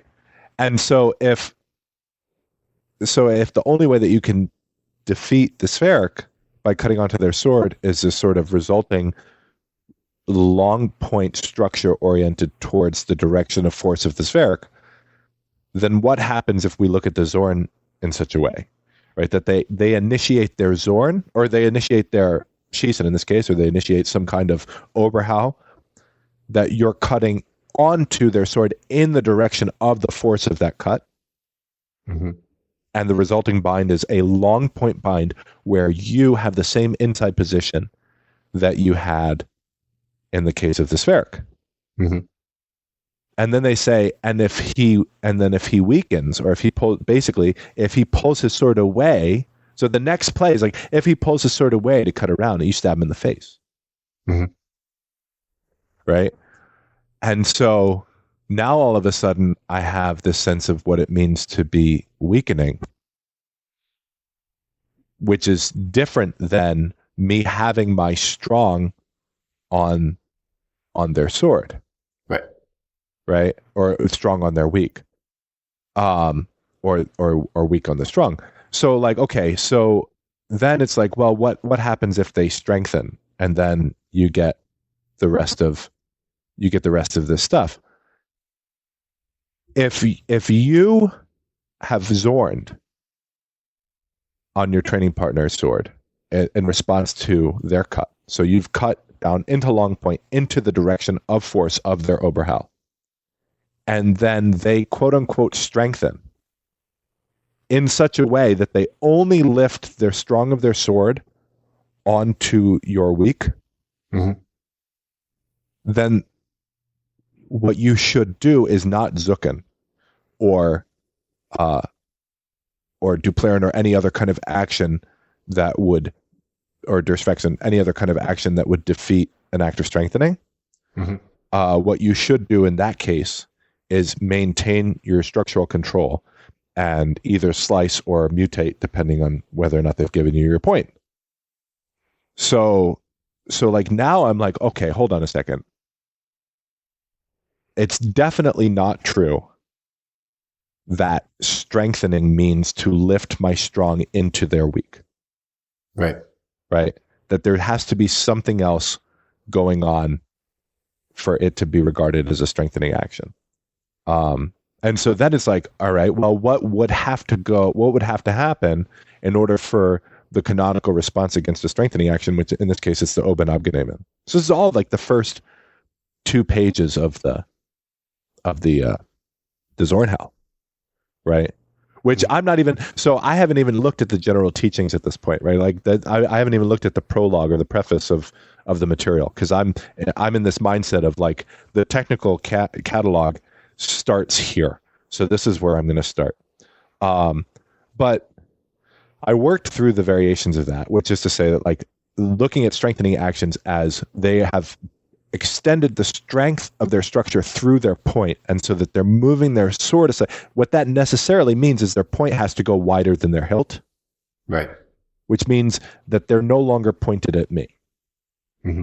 And that's when it's appropriate for you to take off above or to durchwechseln or whatever. And so like that unlocks the Halbstück for me.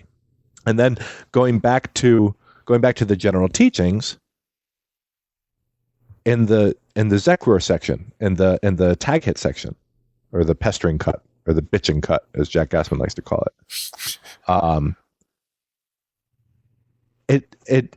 The play is, you cut strongly towards them, they have to strengthen in response. And they say very explicitly, if he strengthens and goes and extends his point wide, right? If he strengthens and his sword goes wide, no comma, right?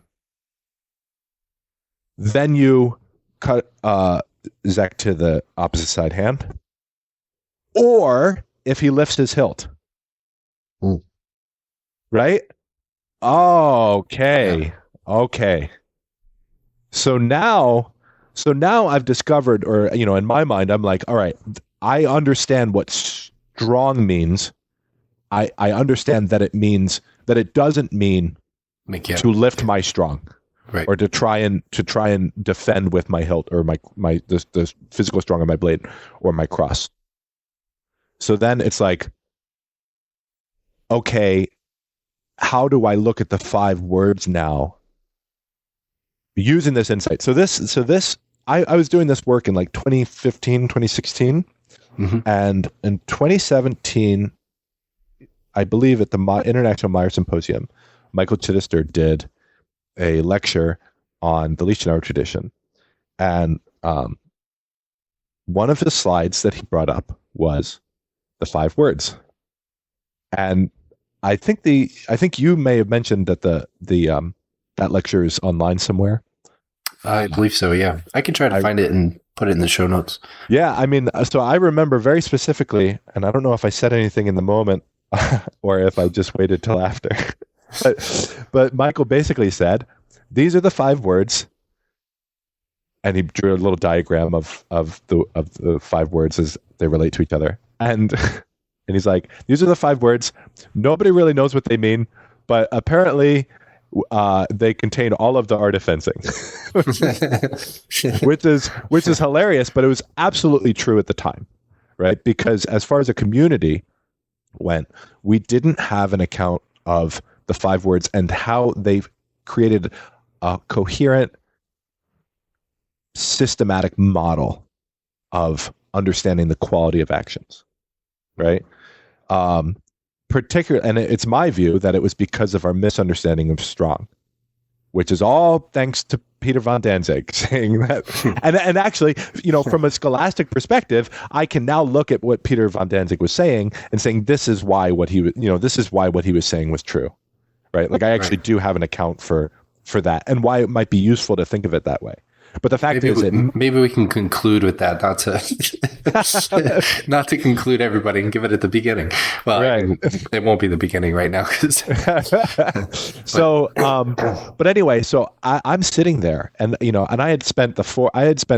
me and Rob Rutherfoord drove out there to this event, and we talked for 4.5 hours about this, right? I was trying to explain to him, and I think. Part of that was Rob was kind of dismissive of the way in which he understood KDF was being practiced. And I don't think that he was trying to be hypercritical. He was just like, he didn't really understand it, and nothing that he was exposed to had been particularly compelling to him.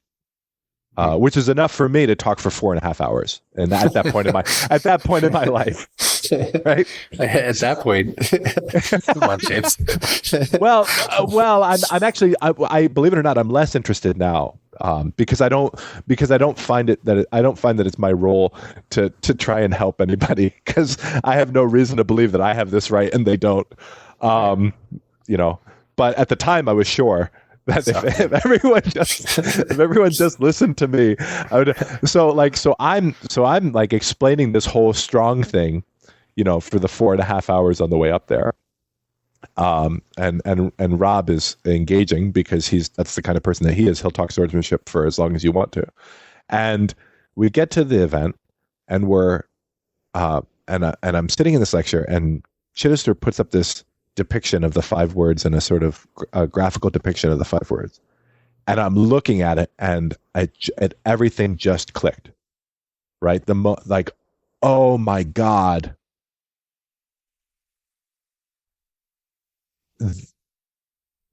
The whole thing makes sense to me now. Strong is advantage. Strengthening is not advantage. Mm-hmm. Right? And so and that's what the vor and the knock are. Right? So that's how the vor and the knock play, and it's indes that connects them, right? Is that as you move to strengthen, as you move to gain advantage, you're giving your training partner opportunity. Right. So basically, what I realized in that moment was that at any moment, if you took a screenshot of a fencing bout, right? Yeah. There are two to three things at a minimum, or actually not at a minimum. In any freeze frame of a fencing bout, if there's a bind, right? And so we'll say, so now we have to define a bind, right? Because there is a distance at which the qualitative nature of the bind is irrelevant, right? Like if we held swords against each other right now, who's strong and who's weak would be irrelevant because we're 800 miles away from each other, right? So no one would be at advantage regardless of who is strong or weak. So right. There is a relative distance that's going to be multifactorial, right? So the distance is always going to be a mix, not just of the physical distance, but also the skills and abilities and attributes of the people involved, right? There's a relative distance where the nature of the bind is relevant, right? And so what you have is strength and stillness as advantage. Strengthening at this distance is if you achieve stillness through the motion of strengthening, then you if you achieve stillness through the motion of the strengthening, then you can gain advantage. But if you're at the relevant distance during the strengthening, that your opponent has opportunity, right? Because they can work within the act of strengthening, right, to either attain their own position of strength or to hit, right? And so the way that you can interpret any freeze frame is who is in the vor and who is in the knock, or who is still, right? And so like if you show me a picture of two fencers and one of them is clearly strong, right? Then you were to say, James, what should happen according to the systematics, according to the heuristic principles that derive from the metaphysical framework of the 5 words, then I would say, well, if fencer A is in the vor, right? Or if they are in a moment of stillness, then fencer A should thrust, right? If fencer A is in the knock, right? Or if fencer is in a moment of strengthening, then fencer B should be working indes, weakening to hit, or whatever, right? Like right. All of the variables would be sort of have to be particular to the picture that you gave me. But it's like now all of a sudden we understand how strong works against weak, how indes works in terms of motion. And if you go back then and you read the 5 words in the glosses, everyone has always looked at vor, knock, and indes as being 3 things related to each other, right? But the truth is, that's that's misguided, and B, that's not what the texts say, right? Right. The texts say, here's strong. So here are the 5 words. There's strong, weak, and indes is defined in those terms. Right. And then, only then, do they start talking about vor and na. Right. And so again, for me, it was sort of the decision. It was the decision that what it meant to be strong was different than lifting the strong of my sword to their weak. Right. And that if we looked at strong as being structural advantage, pushing your sword outside of the center with my sword, and that from there, and then also looking at the Sprechfenster section. So that was basically like, that's how I got there. Then I went back to the Sprechfenster section and I reread it, and I realized that everything is contained within that. Right. So if you look at the plays of the Sprechfenster section, it's like you attain a strong position. So if your opponent approaches you, you attain a strong position. If they do nothing, you can set upon them. When they do something, you can set upon them. Right? Like it basically says that. It's like, oh, okay. So the goal is that you get to so that's, for me now, Sprechfenster is no longer just we're both in long point. It's an obligatory. Right? Yeah. Yeah. Sprechfenster is I am attaining a strong position before you can enter that relevant distance. Mm-hmm. So I have strength in stillness, right? Yep. Before you get to a place where you can, and what that does is it ensures that I always have an opportunity to either maintain my strong position frequens modus, or hit and there's some moment of weakening that you perform in the relevant distance where I can now exploit that as an opportunity to hit. Yeah.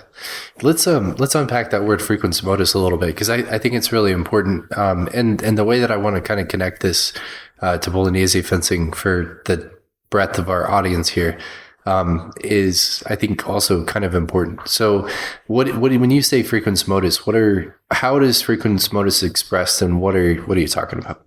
Yeah. So everything that I've given you with regards to the sort of metaphysics, the qualitative metaphysics of swordsmanship, or like binds or motion, actions of the blade, that's all looking at each piece by itself. Mm-hmm. And when I explain the theoretical framework, I don't spend a lot of time, like when I'm trying to teach a new person about how to understand this theoretical framework, I don't focus my energy on teaching them what it means to have Fuelin and work indes and understand frequens modus. It's almost a distinct perspective that you have to then superimpose onto the 5 words theoretical framework. Mm-hmm. Right. But it's also, and this is, again, it's all in the text, right? Fuelin is just indes, and indes is Fuelin. And so you can understand indes as it relates to the rest of the systematic metaphysical framework of the 5 words, right? Mm-hmm. As sort of moments of strengthening and weakening, and you can perform an action indes if it's proportionately smaller than your training partner's corresponding action, etc. And then whoever if you start in the knock, or if you start in the vor, that could result in various actions that could potentially happen indes, depending on the nature of the bind, right? So all of that, right? So that's its own thing that would damn near take a graduate level class to understand it in its depth, right? Right. But that being said, there's a totally different dimension of the fencing practice that involves being able to embody motion in a way that is connected in a kind of shared flow state to the motion of the external stimulus, right? That you're sort of working within. So I talk about coordinating. So we can talk about coordinating our actions in space, right? That would be like chess. So chess is a game where we take turns coordinating our actions in space. Right. And we don't have to worry about the dimension of time. Even if we're playing a timed game of chess, we're not worried about making sure that what we do falls into place in the space of time that it needs to for it to be the correct course of action, right? Because our opponent's not allowed to take his next turn until we've completed ours. Right. But in the game of fencing and in like being a human being on this earth, we do have to carefully coordinate our actions in a space of time, right? And this is where, there's a way in which I treat it almost mystically. But at the same time, it's a very real thing, right? So this is that aspect of professional wrestling, right? That dimension of skill that's developed through a high level of practice in the domain of professional wrestling is like, how can you make your body move? First of all, you have to be able to perceive the rhythm of the external stimuli. Right. And that can be hard enough. That can be hard enough. So being able to perceive that rhythm, but then also being able to coordinate your body to move precisely in rhythm with the external stimuli that you're perceiving. Mm-hmm. Right. And it's essentially a flow state, right? Like that's what you're achieving. It's a sort of a flow state that's tethered to the rhythm of the external stimulus. I relate it to music. I think we've spent some time, you and I have certainly spent some time talking about this, and I've brought this up several times on my podcast with Jess, which is the Tom Dorritz, an old horseman who explains how he understands Fuelin and Indes, right? We can link that video as well. I'll send you that. So it's a question of timing and balance, and he talks about this metaphor of holding a broomstick on your finger, and how holding this broomstick on your finger,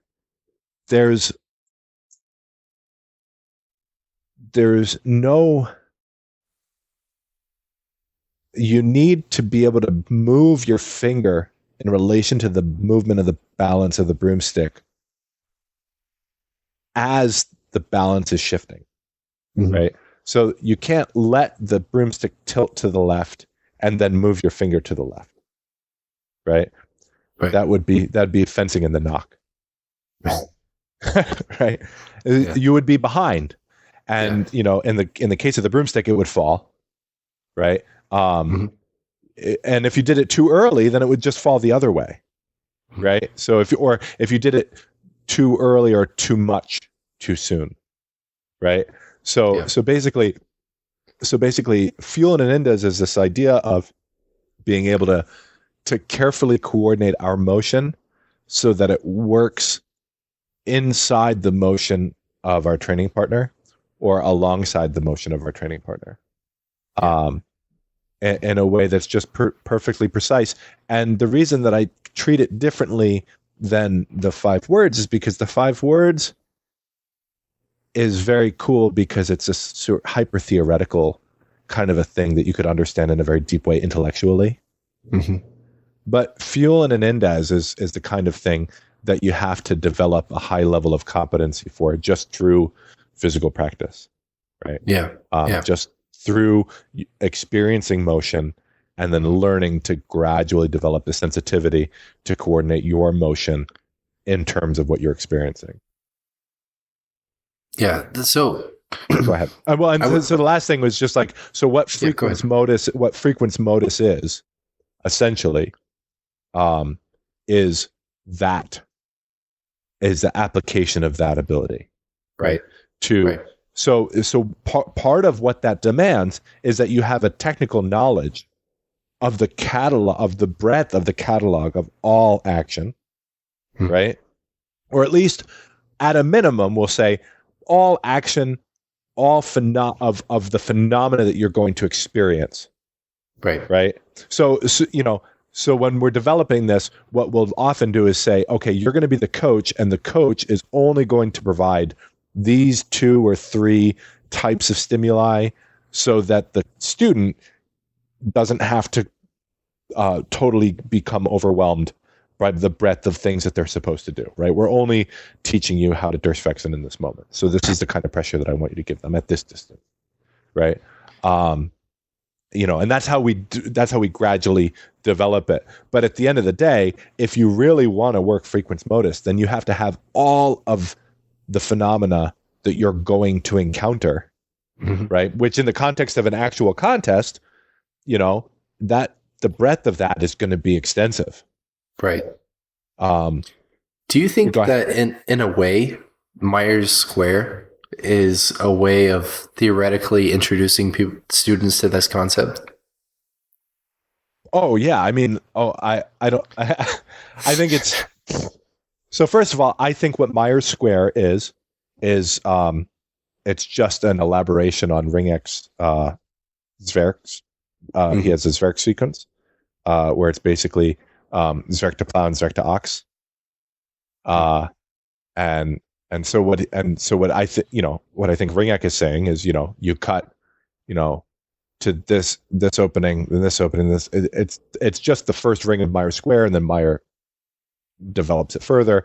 But then he, what's cool about what Meyer does, it takes on a life of its own after that, right? So initially, when it's introduced in Ringek, it is most certainly just that, right? It's like chasing the openings. But then what Meyer does is, like, once he develops the different sequences, right? So now you don't just have the outermost ring, but then you have all of the subsequent rings. And what that teaches you to do is it teaches you to develop the movement pattern in different ways, because there's a difference between, having the competency to go from A to B is not the same as having the competency to go from B to A. Right. And so you can't do going from A to B indes or B to A indes if you haven't developed the ability to just go from B to A or A to B outside of the context of a rhythmic stimuli, an external rhythmic stimuli. Right. Which is kind of what the pattern is, right? I mean, yeah, it's teaching, it's initially teaching you in Ringek, it's not. In Ringek, he actually embeds it within the context of training partner, right? But what Meyer does is he's like, well, we can use this thing to develop a hugely comprehensive set of movement patterns, right? And not just going from A to B, B to C, C to D, but we can do all of those to all of the other ones. Right. Which is and a really, really an amazing tool. And then he says, we don't just have to do it with this one type of cut. We can do it with all downward cuts or all upward cuts, or we can do it with thrusts or what, so what he realizes after he, so in my headcanon, he sees the Ringek device and he says, okay, this is clearly just developing the movement pattern and fluency in the movement pattern, but let's extrapolate or extend that outward. And then it's like, oh wow, this thing is amazing. We can do all kinds of things, and it's a great pedagogical tool for developing all sorts of sequences of movement patterns. That's my sort of headcanon of how that evolves.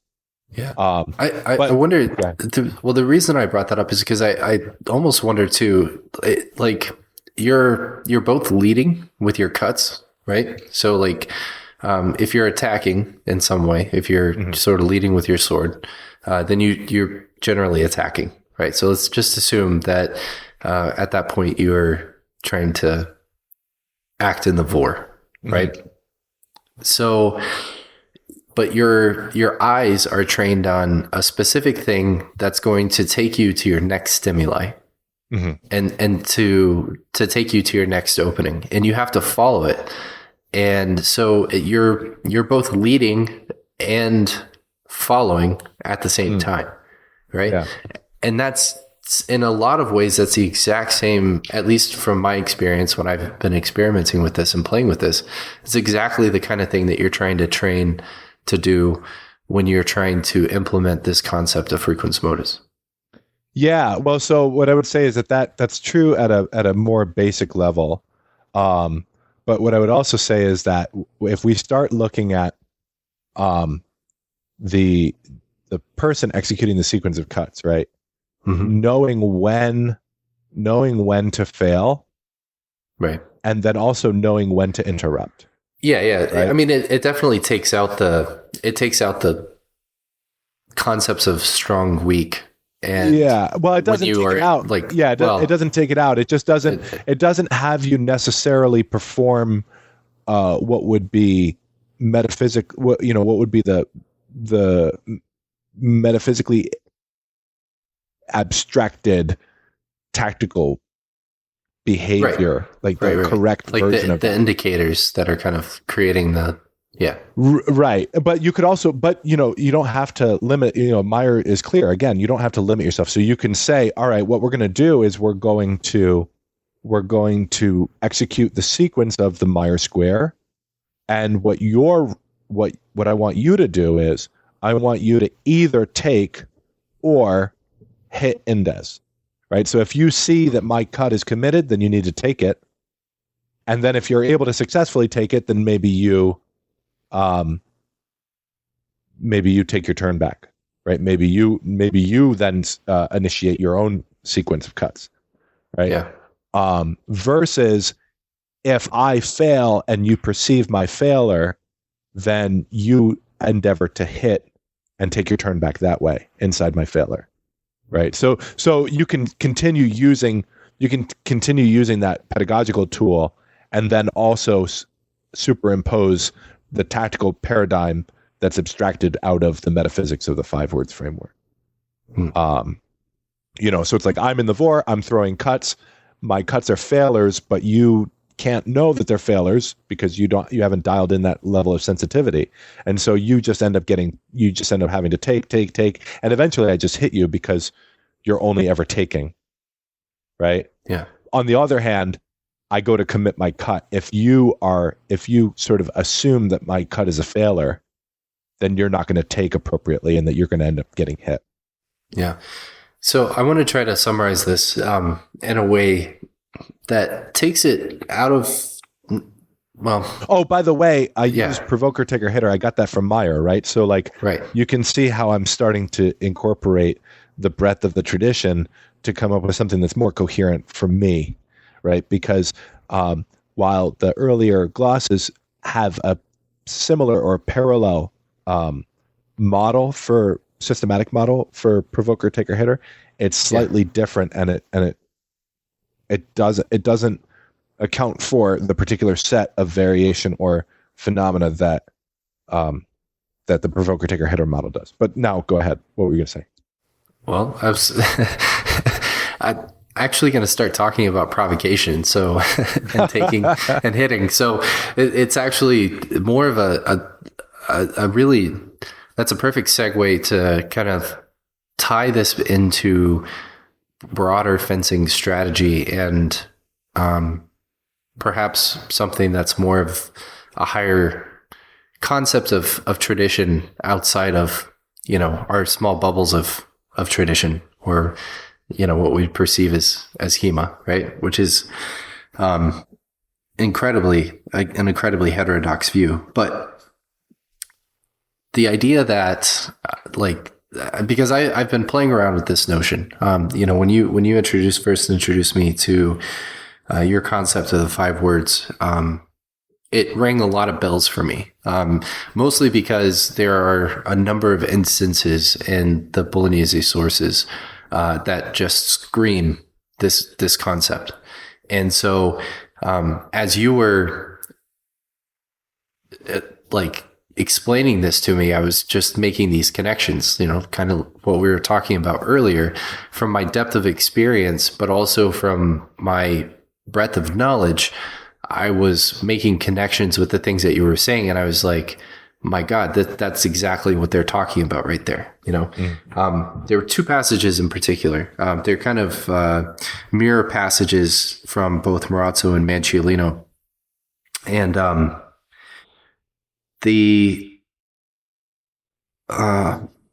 let's see. Where was that?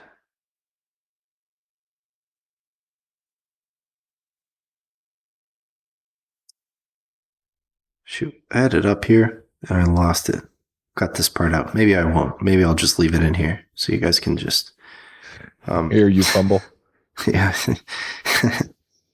While you're looking for it, I'm gonna let you look for it. I want to bring one other thing up too. So one of the things that was really useful for me, one of the experiences that I had, initially I was using Chris Van Sandbroek. I was using Rob Rutherfoord. I was using my own sort of practice of studying the KDF sources and trying to make sense out of it all. One of the things that really helped me was one of the students at the club. His name is Bob Powers, and he is a medieval philosopher by trade. That's his actual job, and with a focus on Aristotelianism. And he'll tell the story of me explaining the 5 words to him, and how the bottom dropped out for him when I sort of broke it down in certain ways. And he had a very similar experience to what you're having, right? Which is that, but the difference for him, it was like, oh my God, it's just Aristotle, right? Mm-hmm. So it's like, here's this guy, and here's this guy who just studies Aristotle for a living and teaches Aristotle for a living. And I'm like explaining the 5 words the way that I understand it. But then he's like, so he's the guy that introduced the idea of qualitative state to me, right? Which is a new, because up until that time, I'm thinking about motion as locally. Up until that time, I'm thinking about motion as movement, the way that we conceive of motion in a modern world, which is sort of, it is causal, but it's material and it's across space. We only ever think about or space and time, or space time, whatever you want to call it. But when we think about motion, we sort of assume that there's a quality of place in space time, and there's a deviation from that, right?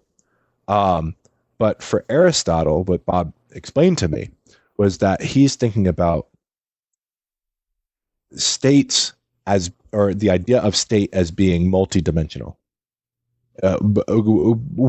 Beyond space-time, but that because when we have a metaphysics that involve virtue, right, or that don't preclude virtue, then all of a sudden you can look at various states as being essential to being, right? And so now we have the state of strength, right? And that the movement of strength to weakness as being motion, right? Which is like, oh my God. There, then I go back to frequens modus, and I'm reading what 3227A is saying about what is frequens modus. It's like you take a strong position, and then you basically set upon them, and then as they move, you work indes so that they can never come to any blows. Right. It's basically saying you take your strong position and then you maintain your strong position. Right. So it's like through local motion, you maintain qualitative stasis. Right. Right. Yes. It was like fucking mind blowing, right? It's like, right. Well, but that's a really great segue, because that's exactly what I'm about to talk about right now. And I relate this. I intend to write an article about this, because you've put a lot of thoughts in my head, and I need to start putting some of this down. And this is a medium for that. And it is one of those things where this, like, because my focus was on Manciolino, a lot of the focus has always been on this concept of defense and attacking out of defense. A phrase that I really hyper-focused on was this idea that every defense should be followed with an offense, right? And he follows that statement with every offense should be followed with a defense. And to me, what that always meant was that you just need to try to control your opponent's sword, right? There's always going to be an aspect of weakening and strengthening when you're attacking somebody, like actually trying to strike at their person, and your sword starts to leave your body and your arms are extending. You are naturally moving biomechanically weakening, right? Well, not just biomechanically weakening, but also in terms of priority and the movement. So, like, right, if I'm strengthening on your sword indes, right? That means that I can maintain that qualitative state indes as your sword moves, right?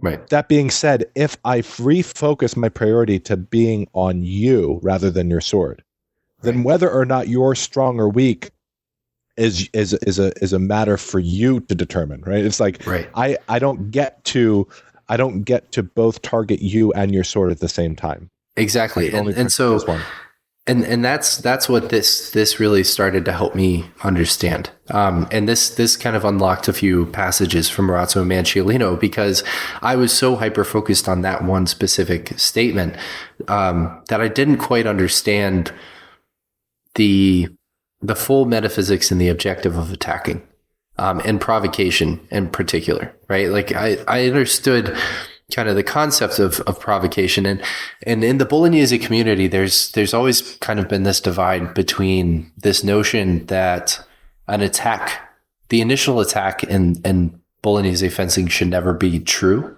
It should never be a true attack.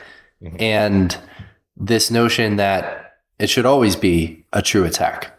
And what I've started to come to understand and realize through this exercise is that neither of those things has to be true. That there's an if in the middle, and it is attack can be true or it cannot be true, but it depends on the if, right? And this if is the qualitative nature of your opponent, right? The objective of a provocation is to uncover your opponent from a fixed guard because they're in a strong position. All the authors in the Bolognese tradition say this, right? And it's something that generally is true, I think, for most fencing. When somebody is in a fixed guard, it's dangerous to attack them. Yeah, so I would say, and I like that you sort of rephrased it in language that didn't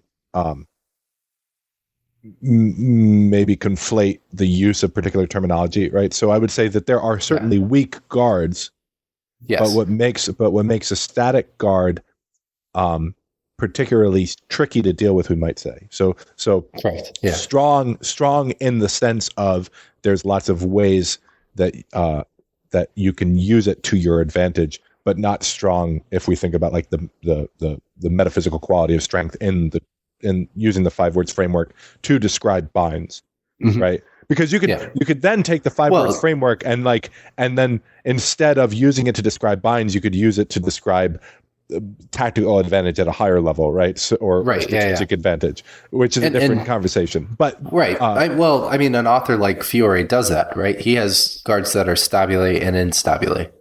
Right. Well, and so so what I would say is what makes a static position particularly difficult to deal with, whether or not it's strong or weak, is that if you are not in motion, right, then your feeling is maximized. Right. Right. Yeah. No, that's actually, yeah, that's a great way to put it. Right. And this not only, there's also a level of unpredictability, right? I was kind of wrestling with this notion. I don't mean to digress too much here. But there's also this notion that we have a tendency to frame a lot of our higher theoretical concepts and perceptions of how we approach fencing around the notion that we're always fencing higher level fencers, or that we're fencing somebody who's better than us. Right. So in some way, either we're fencing our peers or we're fencing somebody who's better than us. Right. What that lacks is the nuance of reality. Sure. Right. And that's why you might have somebody who's very good at fencing in your cell, and they'll go out and they'll fence somebody from a completely different school who perceives things differently and perhaps does things differently. And that person might be more technically proficient than the person that they're fencing against, but they will absolutely get dominated by that person from a perspective of like getting hit. Right. Mm-hmm. And the reason that happens a lot of times is because we get so used to perceiving the movements and the perception of the movement of the people who we fence with frequently, right? Mm-hmm. Our peers. And we condition ourselves to that without actually listening to what it is that our peers are doing. We get so good at our predictive modeling of what it is that they're going to do that we actually stop listening, and we're not actively listening in the course of the engagement, right? And so, yeah, no, I think that's right. I think that. All right, I'm sorry. Go ahead. Well, I think that's where a lot of doubles happen, right? And if you're in an inherently weak guard position, or you are, if I don't actively work to get you out of your guard position, then you still have the ability, if I haven't gotten you to commit to something so that way I can listen and react and then create this sort of, if I haven't actually taken the lead, right? Mm. If I act thinking that I'm in the lead and you don't react and I don't move and react to your reaction, then we hit each other at the same time. We double. Yeah. Right? Yeah. Because I'm not listening.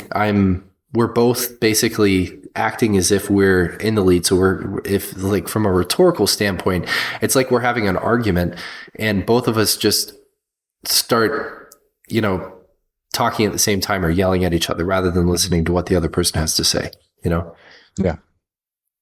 So another way I would characterize this, or the way that I would frame it, is like, the priority. Meyer says this, right? I believe in the rules of the Rostock. He says the first rule is that make yourself secure in the taking, right? That might be the first or the second rule. The other of the two would be that you should deliver your actions with your body.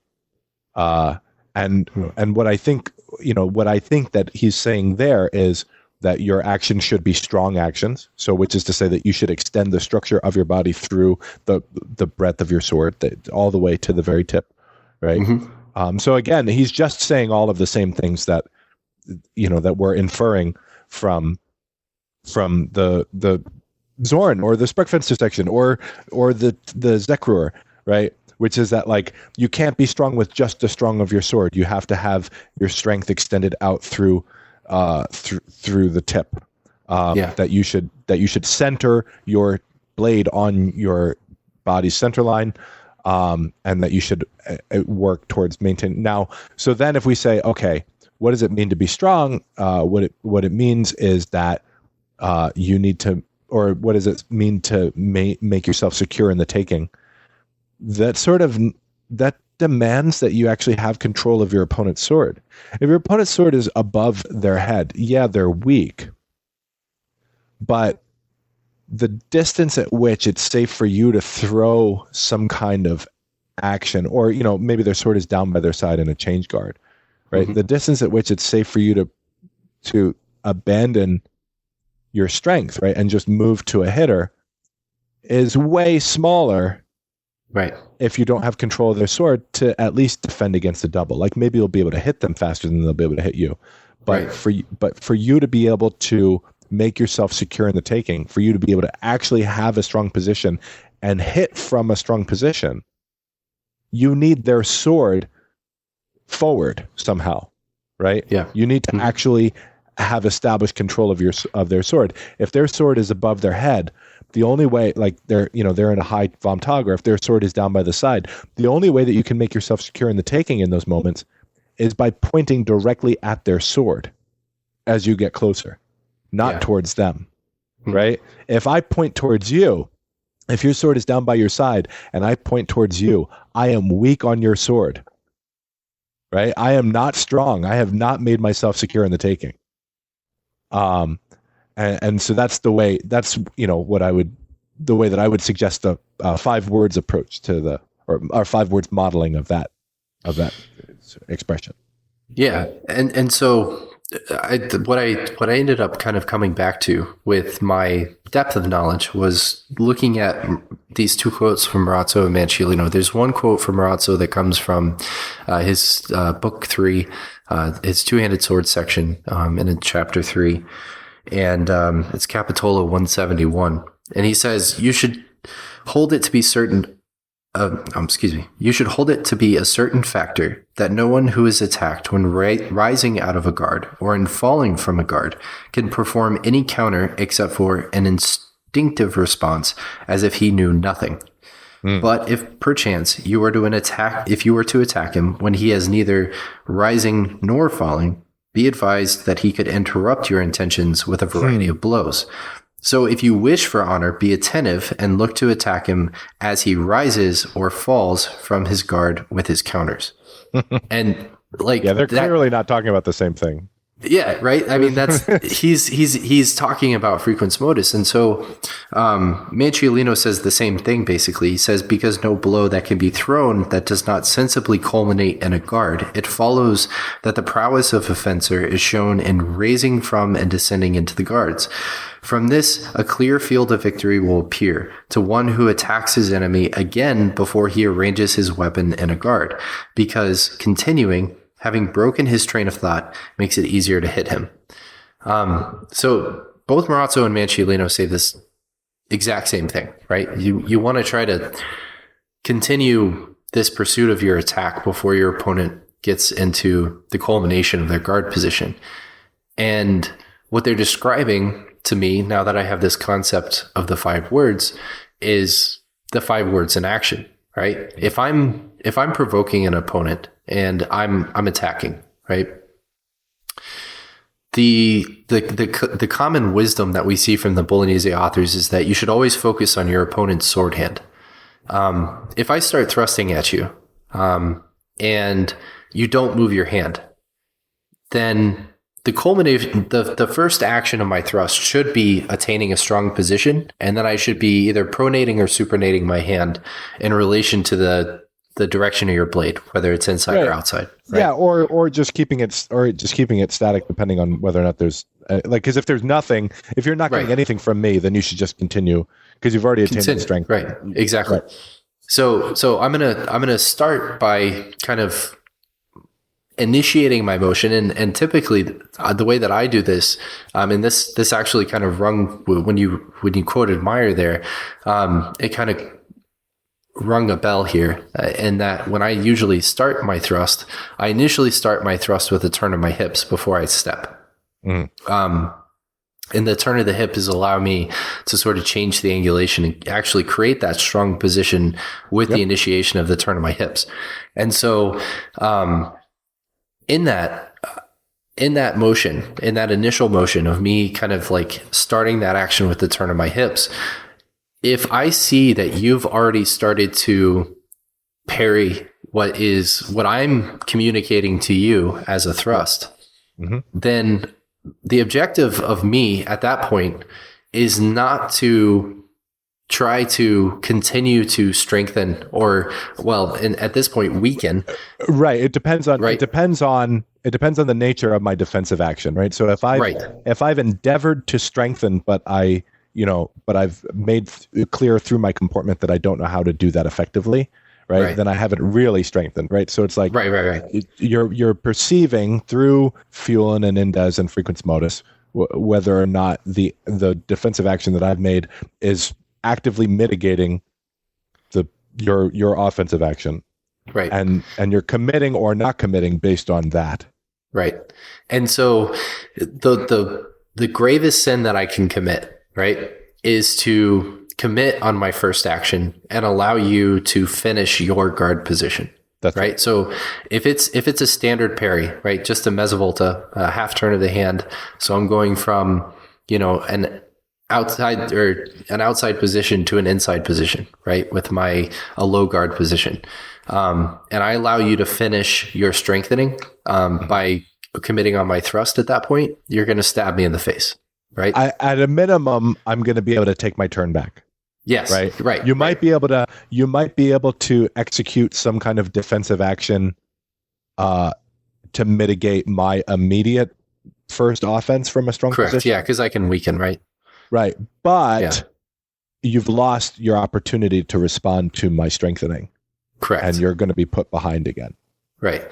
So if you're either late in your reaction or you do nothing, I can stab you from my initial thrust, right? This is where the if comes in. If you start to move, then, and it looks like you're going to beat me to that place, then the objective for me is to attack you on a different line, right? And so what we see from a lot of the Bolognese authors, and what I'm trying to do is I'm trying to act in the tempo of your motion. So I'm trying to act in the time of your guard change there.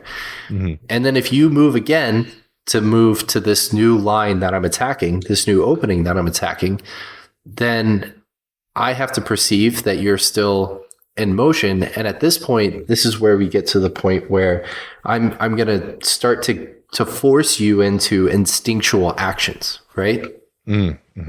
So I started applying this to Antonio Manciolino's book 4, chapter 10 material with my students and sort of taking them through a lot of this material. And, Manciolino has a few sort of colloquial rules that he really likes to hold on to. And like one of them is when you're in a low guard, you have to start your action with a thrust, right? And so one of the things that you see from his attacking material in book 10 is that like a lot of these actions will start with a thrust. And it's like, okay, I'm going to thrust on your inside line. You're going to start to bring your sword to the inside. Now I'm going to cut a reverso around to your outside line. And then once I see that I've got you committed to that and I've got you like trapped in this element of frequens modus, right? Because I'm the one I'm reacting to you. I'm paying attention to what you're doing because I'm watching your sword hand. And then all of my motions are predicated on how you're moving in relation to me. And then at the end, I'm going to take your leg. That's usually how he ends it. Sure. Because, Bolognese. No, it's also sword and large buckler. But I like, so someone in the Oktoberfest chat said something that I just thought was the coolest way of putting it. It's like the goal is climbing up your sword. Yes. Right. Now I don't know if that's something that comes from you guys or if you've heard that before. I hadn't heard that. I've talked about ratcheting. Right. So, and basically it's like, once I've attained a strong position, the advantage of the strong position gradually increases until this sort of critical moment, right? So the further away from you, the less advantageous my strong position is until there's a distance at which if I have a strong position, there's no other outcome that could possibly happen but I hit you. Right. And which is to say, well, hold on. So let me just say, go ahead. Which is to say that there becomes a point in which so it begins with a strong position. The advantage is my offensive action is faster than your counter offensive action. Right. So I can So which is to say that you are going to be committed to a defensive action in which I can then chase the new opening as you present it to me. Right. There's a distance, there's a critical line that we're going to cross where my offensive action is now faster than your defensive action. Right. Right. So that's sort of the difference between the beginning of the Krieg and the end of the Krieg. Right. Right. And so if I have and so my goal in the Krieg is not necessarily to hit, it's to go from the distance at which I'm advantaged to gradually climbing up your sword to the distance at which there's nothing that you can do to defend against this next kind of action. Yep. Right. And then, so, and the culmination of this is that as I'm going through this process, right, my objective as the attacker is to maintain frequency modus and to, get you into this state of disportment, if you will. Mm-hmm. The objective of the defender is to catch or rest the frequency modus of the attacker to create to take their turn back, like you say, right? Yeah. And to basically then be able to attack themselves, right? That's right. Would you putting that into the context of that line from Antonio Manciolino, let every offense be followed with a defense and every defense be followed with an offense? That's right. It makes perfect sense, right?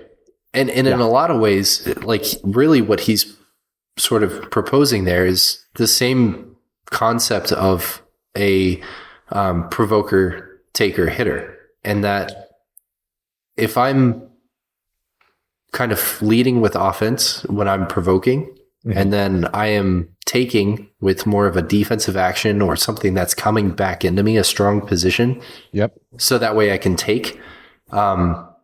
It really starts to open up the entire sort of tactical paradigm. And I think it goes beyond. When Johannes Liechtenauer says that this is the fundament of all art, I truly believe that he knew a lot. It's such a smart, it's so much wisdom in that. It's so elegant, it's so elegant. He ties in so many things, Yeah. But I go back to what I talk about with people when I bring this up is like, that's what Bruce Lee was saying when he said, be water. Right. Right. Like he literally, like he was just saying this, these are the 5 words. Right. If Johannes Liechtenauer and Bruce Lee met each other and Johannes Liechtenauer was like, listen, man, let me tell you about like these 5 words. Then Bruce Lee would be like, wow, that's a really neat way of talking about this be water concept that I have. Right now, obviously they're very different frameworks and you're going to arrive at different insights using them, but they're certainly speaking to the same phenomena. You can abstract out or infer, or if not deduce, particular courses of action based on the application of those things. So if we talk about the provoker, taker, hitter, right? Like a taker beats a hitter. A provoker beats a taker. And then the other part of that is that a hitter beats a provoker. And that's the important thing, right? So if like I'm on the defense, you talked about my goal should be to arrest your offense, or in other words, I should come to a strong position, right? My goal should be to get to a strong position before you begin to work indes. Right. But there's a reason for that. And the reason is if I can achieve a strong position in your provocation, then I can move right to my hitter as you're withdrawing your sword to cut to the new line. Right. And so but the important part of that is if I don't do that, then my strong position didn't get me anywhere. Right. So if you cut to one line and I close it with a strong position on that side, and then I've achieved my strength, but I allow you to cut to the next opening, well, then at best, I'm back where we started, which is still me and the knock playing defense the whole time. Yeah. Right. So my goal needs to be to know the moment that I've actually achieved the strong position so that I can immediately frequency modus, right, flow into my offense from there. So I'm not just taking. Right. And I think the cool thing about this is it really opens up the defensive tactical paradigm for Bolognese fencing, because where the objective, like you can really see this illustrated in Manciolino's book 1, which I think is pretty fascinating because he gives a series of attacks. So he'll give you like 8 or 9, sometimes 10 attacks, right? And they're usually kind of 3 cut actions, or 3, like a thrust followed by a number of cuts or something like that, right? So typically 3 actions of the sword in offense. His defensive actions, though, are various ways of creating that interruption.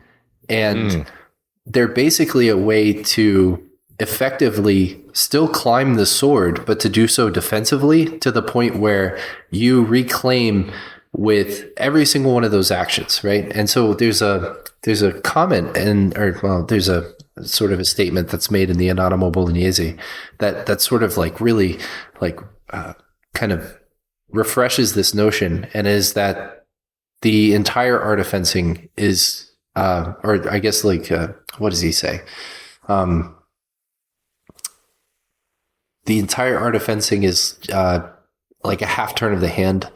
And then he talks about how it's followed by a half turn of the half turn of the hand is followed by a half turn of the body, or half turn of the foot, or something like that. I can't remember off the top of my head right now, which is weird because I usually quote that. But what I'm trying to get at is that a lot of the defensive positions, and sort of the good defensive positions, even if you were to take the KDF tradition and look at the way that some of the like the Vierversetzen are used as like from a defensive perspective, right? So like the Meisterhauer are used from a defensive perspective.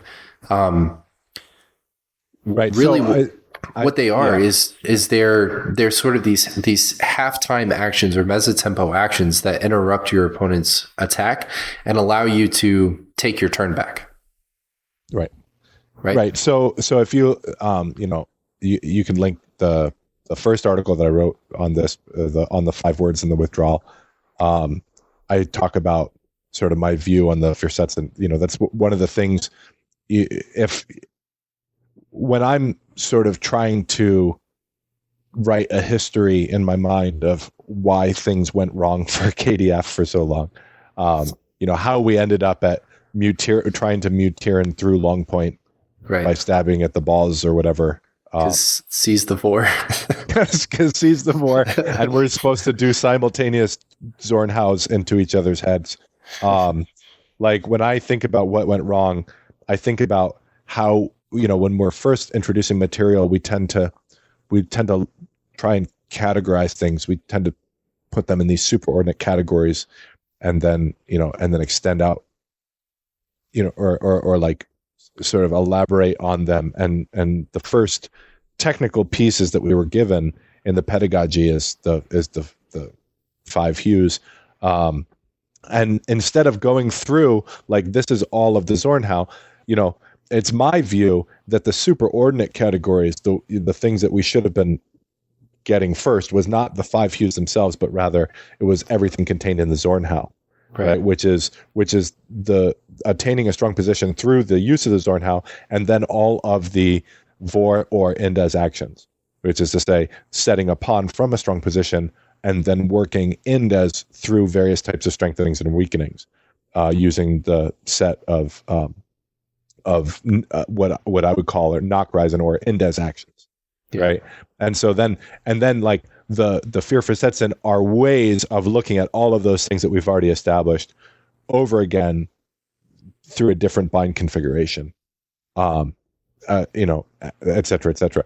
And so I tend to avoid using the 5 hues as the way that I'm trying to scaffold out the material. Right. It's not to say that I don't use them or think that they're valuable, but the article that I wrote talked about the withdrawal. I think, I think the thing is, and so there's a reason why I said like I brought them up from a defensive perspective, right? Because I agree with you in that I think that there's kind of this notion that people have these ideas that attacking needs to be complex. to be good. Right? Right. Like you have to be able to do these like really elaborate things with your hands and with your body to have like really effective and good attacks, right? But what I found is thinking about it in this way and really kind of going back and looking at the text honestly with this perspective is that good attacks are actually incredibly simple. They sometimes it can be as simple as just cutting to the 4 openings and following Myers square, right? What makes a good attack is metaphysical, and it's also you listening to your opponent. That's right. Yeah. So it's basically just the 5 words and then Fuel, Indes, and Frequens Modus, right? Those three. Yes, exactly. And like when you really think about like you start to look at some of these attacking sequences, regardless of tradition or whatever, the mechanics of the particular action or whatever. Exactly. I think what you'll see is that you probably reading a little too much into the complexity of, the things that are happening without really kind of seeing that the why, right? We're looking at the how. And the how can be as simple as you can possibly imagine. And what really matters is the why. However, from a defensive perspective, positional fencing matters a lot. Well, right. And so that's actually why, I tend to I've moved away from the use of offensive and defensive kind of generally, it's like, I don't think about offensive and defensive as much as I think about the 5 words framework and then the provoker, taker, hitter framework. Yeah. And so for a long time, what it meant to be in the VOR was to attack first. Right. But, I've totally moved away from that. In fact, I don't even think that working from the VOR is either doing something strong or weak. Right. And, if I'm in the VOR, I could be doing a provocation, which is by necessity a weak action, right? Oh man, I just had a light bulb moment right there. Oh, nice, awesome. So it's like, it's not whoever is attacking, and it's not whoever has the first credible threat, and it's not anything like that. No, it's just literally who's moving. Then there's the question of the nature of or the quality of their movement. And then that's the corresponding action. So if we instead of talking about fencing offensively or defensively, I'm thinking about, are we provoking or hitting, or are we taking, right? And in both cases, so we already talked about the rocks, paper, scissors of provoker, taker, hitter, right? And it's just the ability to perceive the right type of motion in response to the external stimulus of your training partner and what they're doing in those moments. So go ahead.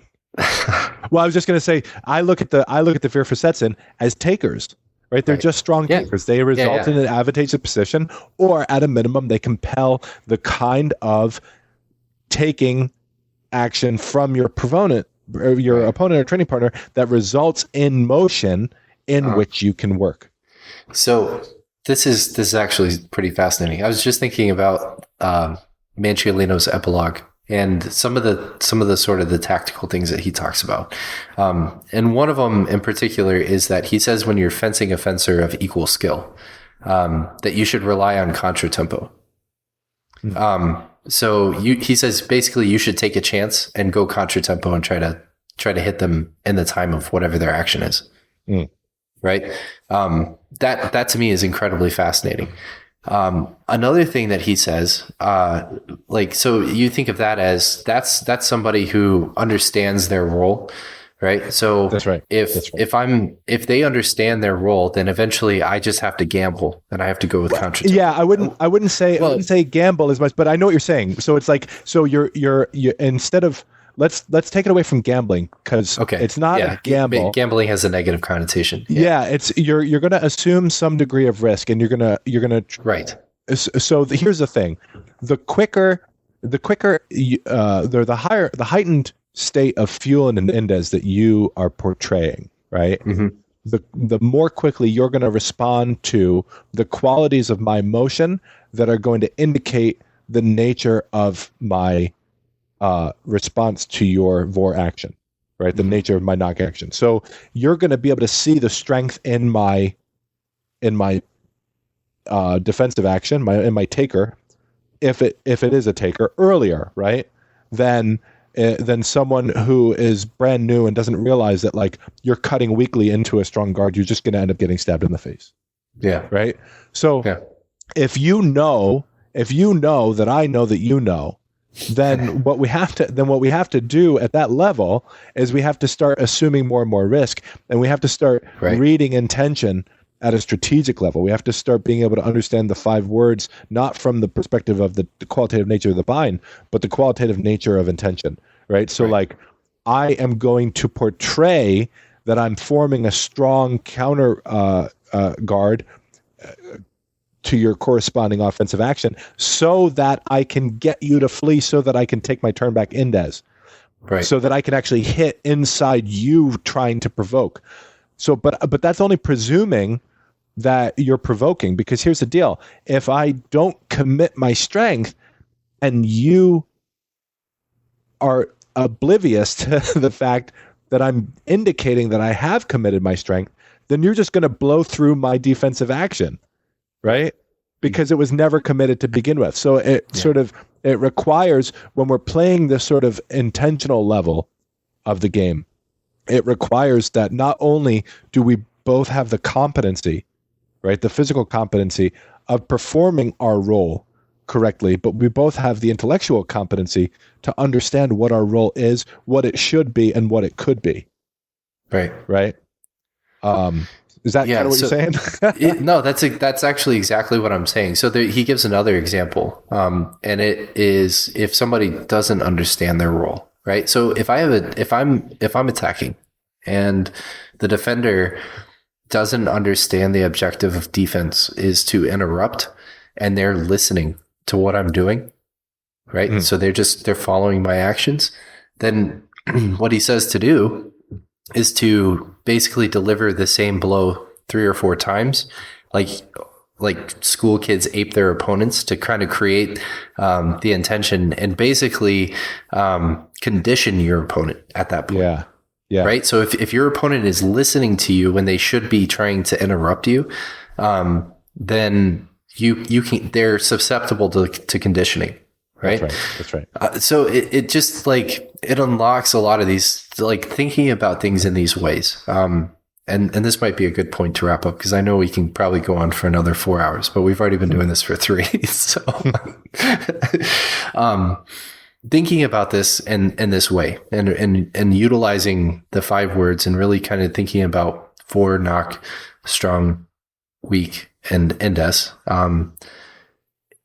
is, whether you're doing KDF or whether you're doing Bolognese fencing, or even if you just want to look at some of these sort of tactical paradigms that exist in Bolognese fencing from a perspective of simply just strong, weak, and frequens modus. That's like, if you want to leave war and knockout because you don't like that, that's fine. But the elements of strong and weak and frequens modus are definitely there, right? Like they're in those 2 paragraphs that I just read. When you really start to conceptualize things in this way, it unlocks a lot of the grander tactical strategy, like the paradigms that exist. And the really fascinating things is that this is where you can actually start to unlock the tradition and look at somebody like Dall'Agocchie down to somebody like Manciolino, or even look into like even earlier texts like Acchiolini, and you can start to see the commonality and really start to see the depth of the tradition. Mm-hmm. Yeah. Yeah. Yeah. And I mean, I might say even that, like, you can, and this is sort of maybe the cool thing about being a student of a tradition and really committing yourself as a student of a tradition, is that once I felt like I really understood what I was reading, and I really understood the discourse among the authors, and that I felt like I was embodying, at least to some degree, that somehow through my action and my art, that I was an expression of the same tradition that I was reading and regarded myself a student of, that really opened, that actually gave me the confidence to start looking at other material, right? And because once I had a framework, once I had a real legitimate framework, then all of a sudden I wasn't playing the pan-European game, or even like, that was when I started being able to find the value in Eastern martial arts and being able to find the value in professional wrestling, for that matter, right? It's like, right. I have a framework now to understand I'm maintaining my fidelity to the tradition that I regard myself a student of, right? I'm using it as a way to contextualize, or as a way to ground the new knowledge or the new domains of practice that I'm exposed to. And that's going to unlock, again, that's why to bring it back full circle, that's why when people have spent enough time in a domain of practice, in order to get more value from it, they go elsewhere, right? Is so that it's not just so that they can learn something new because they've exhausted that domain. It's because they want to unlock things that are within that domain that they don't have access to right now, because there's diminishing returns spending time in the same type of chaos. But, and so like at this point, I still very much regard myself as a KDF fencer. And I do that when I'm doing jiu-jitsu, right? Like there was I was watching a jiu-jitsu instructional, and someone was demonstrating a technique, and he said, yeah, there's a timing version of this technique, or there's an offensive version of this technique, and I was like, oh yeah, that's just the 5 words, right? He's just saying that you could either do this from the vor, or you could do this in des. And so, yeah, let me think of where I was going with that. We're just talking about, like, as a KDF fencer, I am every way that I frame all of the experiences that I have is always going to be grounded within the KDF tradition. But I'm no longer scared to look at what I see in other sources, or what I see in other martial arts, or what I see in other aspects of the world, because I'm not worried about it bastardizing my perspective, because I have the strength of my perspective that helps ground me. Right. Yeah. And I think that's interesting too, because, to touch on another thing that we've referenced a lot of this sort of hard approach to things, and a softening, and how this element of attaining a higher understanding often requires this element of softening. I think when we inherently, naturally, as people approach any subject, we create hard boundaries, Yes.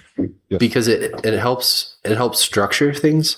It also helps us develop. It keeps us focused, and at some point you have to start kind of softening those boundaries and loosening the sort of the stricture that you initially put on it, so that way you can actually start to grow.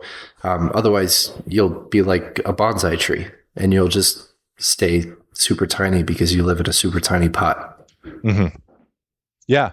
No, I think you just start to realize that, right? Like you just start to, as you experience phenomena, you make up these rules about the way that the world works. And then as the details of that phenomena that you experience become a little bit higher in resolution, you start to realize that the rules that you start to become acquainted with the insufficiency of the nuance of your perspective. And so you have to, if you're honest with yourself, you have to change and refine your perspective. But it's never abandoning. It's my view that you should never abandon a truth that you once held, right? It's because that truth that you once held was true given some set of parameters that made it true, right? Like within some vacuum or within some paradigm, this was the correct approach. What you discover through practice is that there are other things out there that might that might guide your behavior a little differently. But the way that you do that, the way that you treat that is not by saying, well, I was wrong then, right? You say, yeah, okay, so this is a consideration now that I'm taking into account that I didn't understand before. Mm-hmm. And so it guides my behavior in a different way. But what I believed before was still true given the set of data that I was working from. Yeah. That's awesome. That's a great way to sum it up, James. This was an amazing conversation. I hope everybody appreciates it as much as I did. But thank you so much so much for coming on and doing this with me, man. I really appreciate it. Yeah, well, I mean, I'm a big fan. I'm a big fan of yours, man. Yeah, I'm a big fan of yours too. You've taught me a lot. All right, man. Bye, everybody.